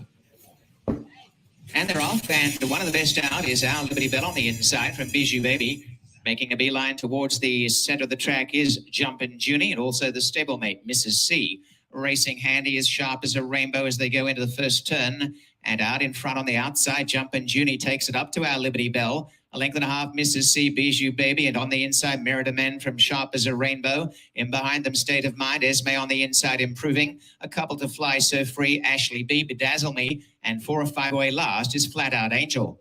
Racing up the backstretch with the lead, and it is on the inside from the outside gate, Jumpin' Junie. Our Liberty Bell is lying in second, 1 away third, Mrs. C from Bijou Baby. Up in the center, running in fifth is Merida Men. On the inside, Esme is mid-pack. Then Sharp as a Rainbow's got back a bit, followed by State of Mind, Fly So Free, Ashley B. Bedazzle Me second last, and last of all is Flat Out Angel. Out in front by a half a length, Jumpin' Junie. Our Liberty Bell second. They quicken and got away. 2.5 to Bijou Baby. Going up on the inside, drilling into third. Mrs. C in fourth. In behind them, Merida Men. Esme on the inside is about 7 off the lead from State of Mind. Fly So Free, Ashley B. Sharp as a Rainbow, Bedazzle Me. And last, Flat Out Angel. Jumpin' Junie taken on in earnest by Our Liberty Bell. Coming at them, Bijou Baby 3 wide. A length away on the inside. Merida Man, Esme starting to wind up 2 behind them. Our Liberty Bell and S1 Flores hit the front. On the inside, under pressure, Jumpin' Junie not done with. And now Bijou Baby coming on, and State of Mind down the outside from a fairway back, finishing really well out wide. Out in front, Jumpin' Junie, Our Liberty Bell. This 10 horse is going to get up on him. Top of them on the outside is that 12 ran huge as well. Bijou Baby and State of Mind at the wire. State of Mind. Oh, that's really On close. the outside on the rails, Jumping 12-10. At the end of the day, look at the EquinEdge picks. And the time 1:43. I think those 3 are the EquinEdge picks. I think that's what it is. 5, 7, 12. Incredible. So incredible. Look at that. That's really close. Look at that. 12, 10, 5. Look at the EquinEdge picks. EquinEdge long shot 5-1. 10 horse State of Mind. And the 5 horse. Here's a win photo the first quarter, 24. You got it, Chuck. Yeah. 49 and 1. Thank you guys so much. That's unbelievable. 13 and 4. The final time is 1:43. It's tough to go away from the picks, isn't it? I mean, you can't just follow, everything. But anyways. All right, I think trust the algorithm. I know, Dan. You got it, you guys. Thank you so much, you guys. I really appreciate you guys. Hopefully you changed your bet, Doug. The payout, I'm not sure what the payout is, but I'm sure it's going to be good. And thank you guys. I appreciate it. 10 got a good bob. I saw that for sure. All right, you guys. I wish you the best this weekend, and we'll come back next Saturday and try to do it again. All right. We'll see you later. Bye.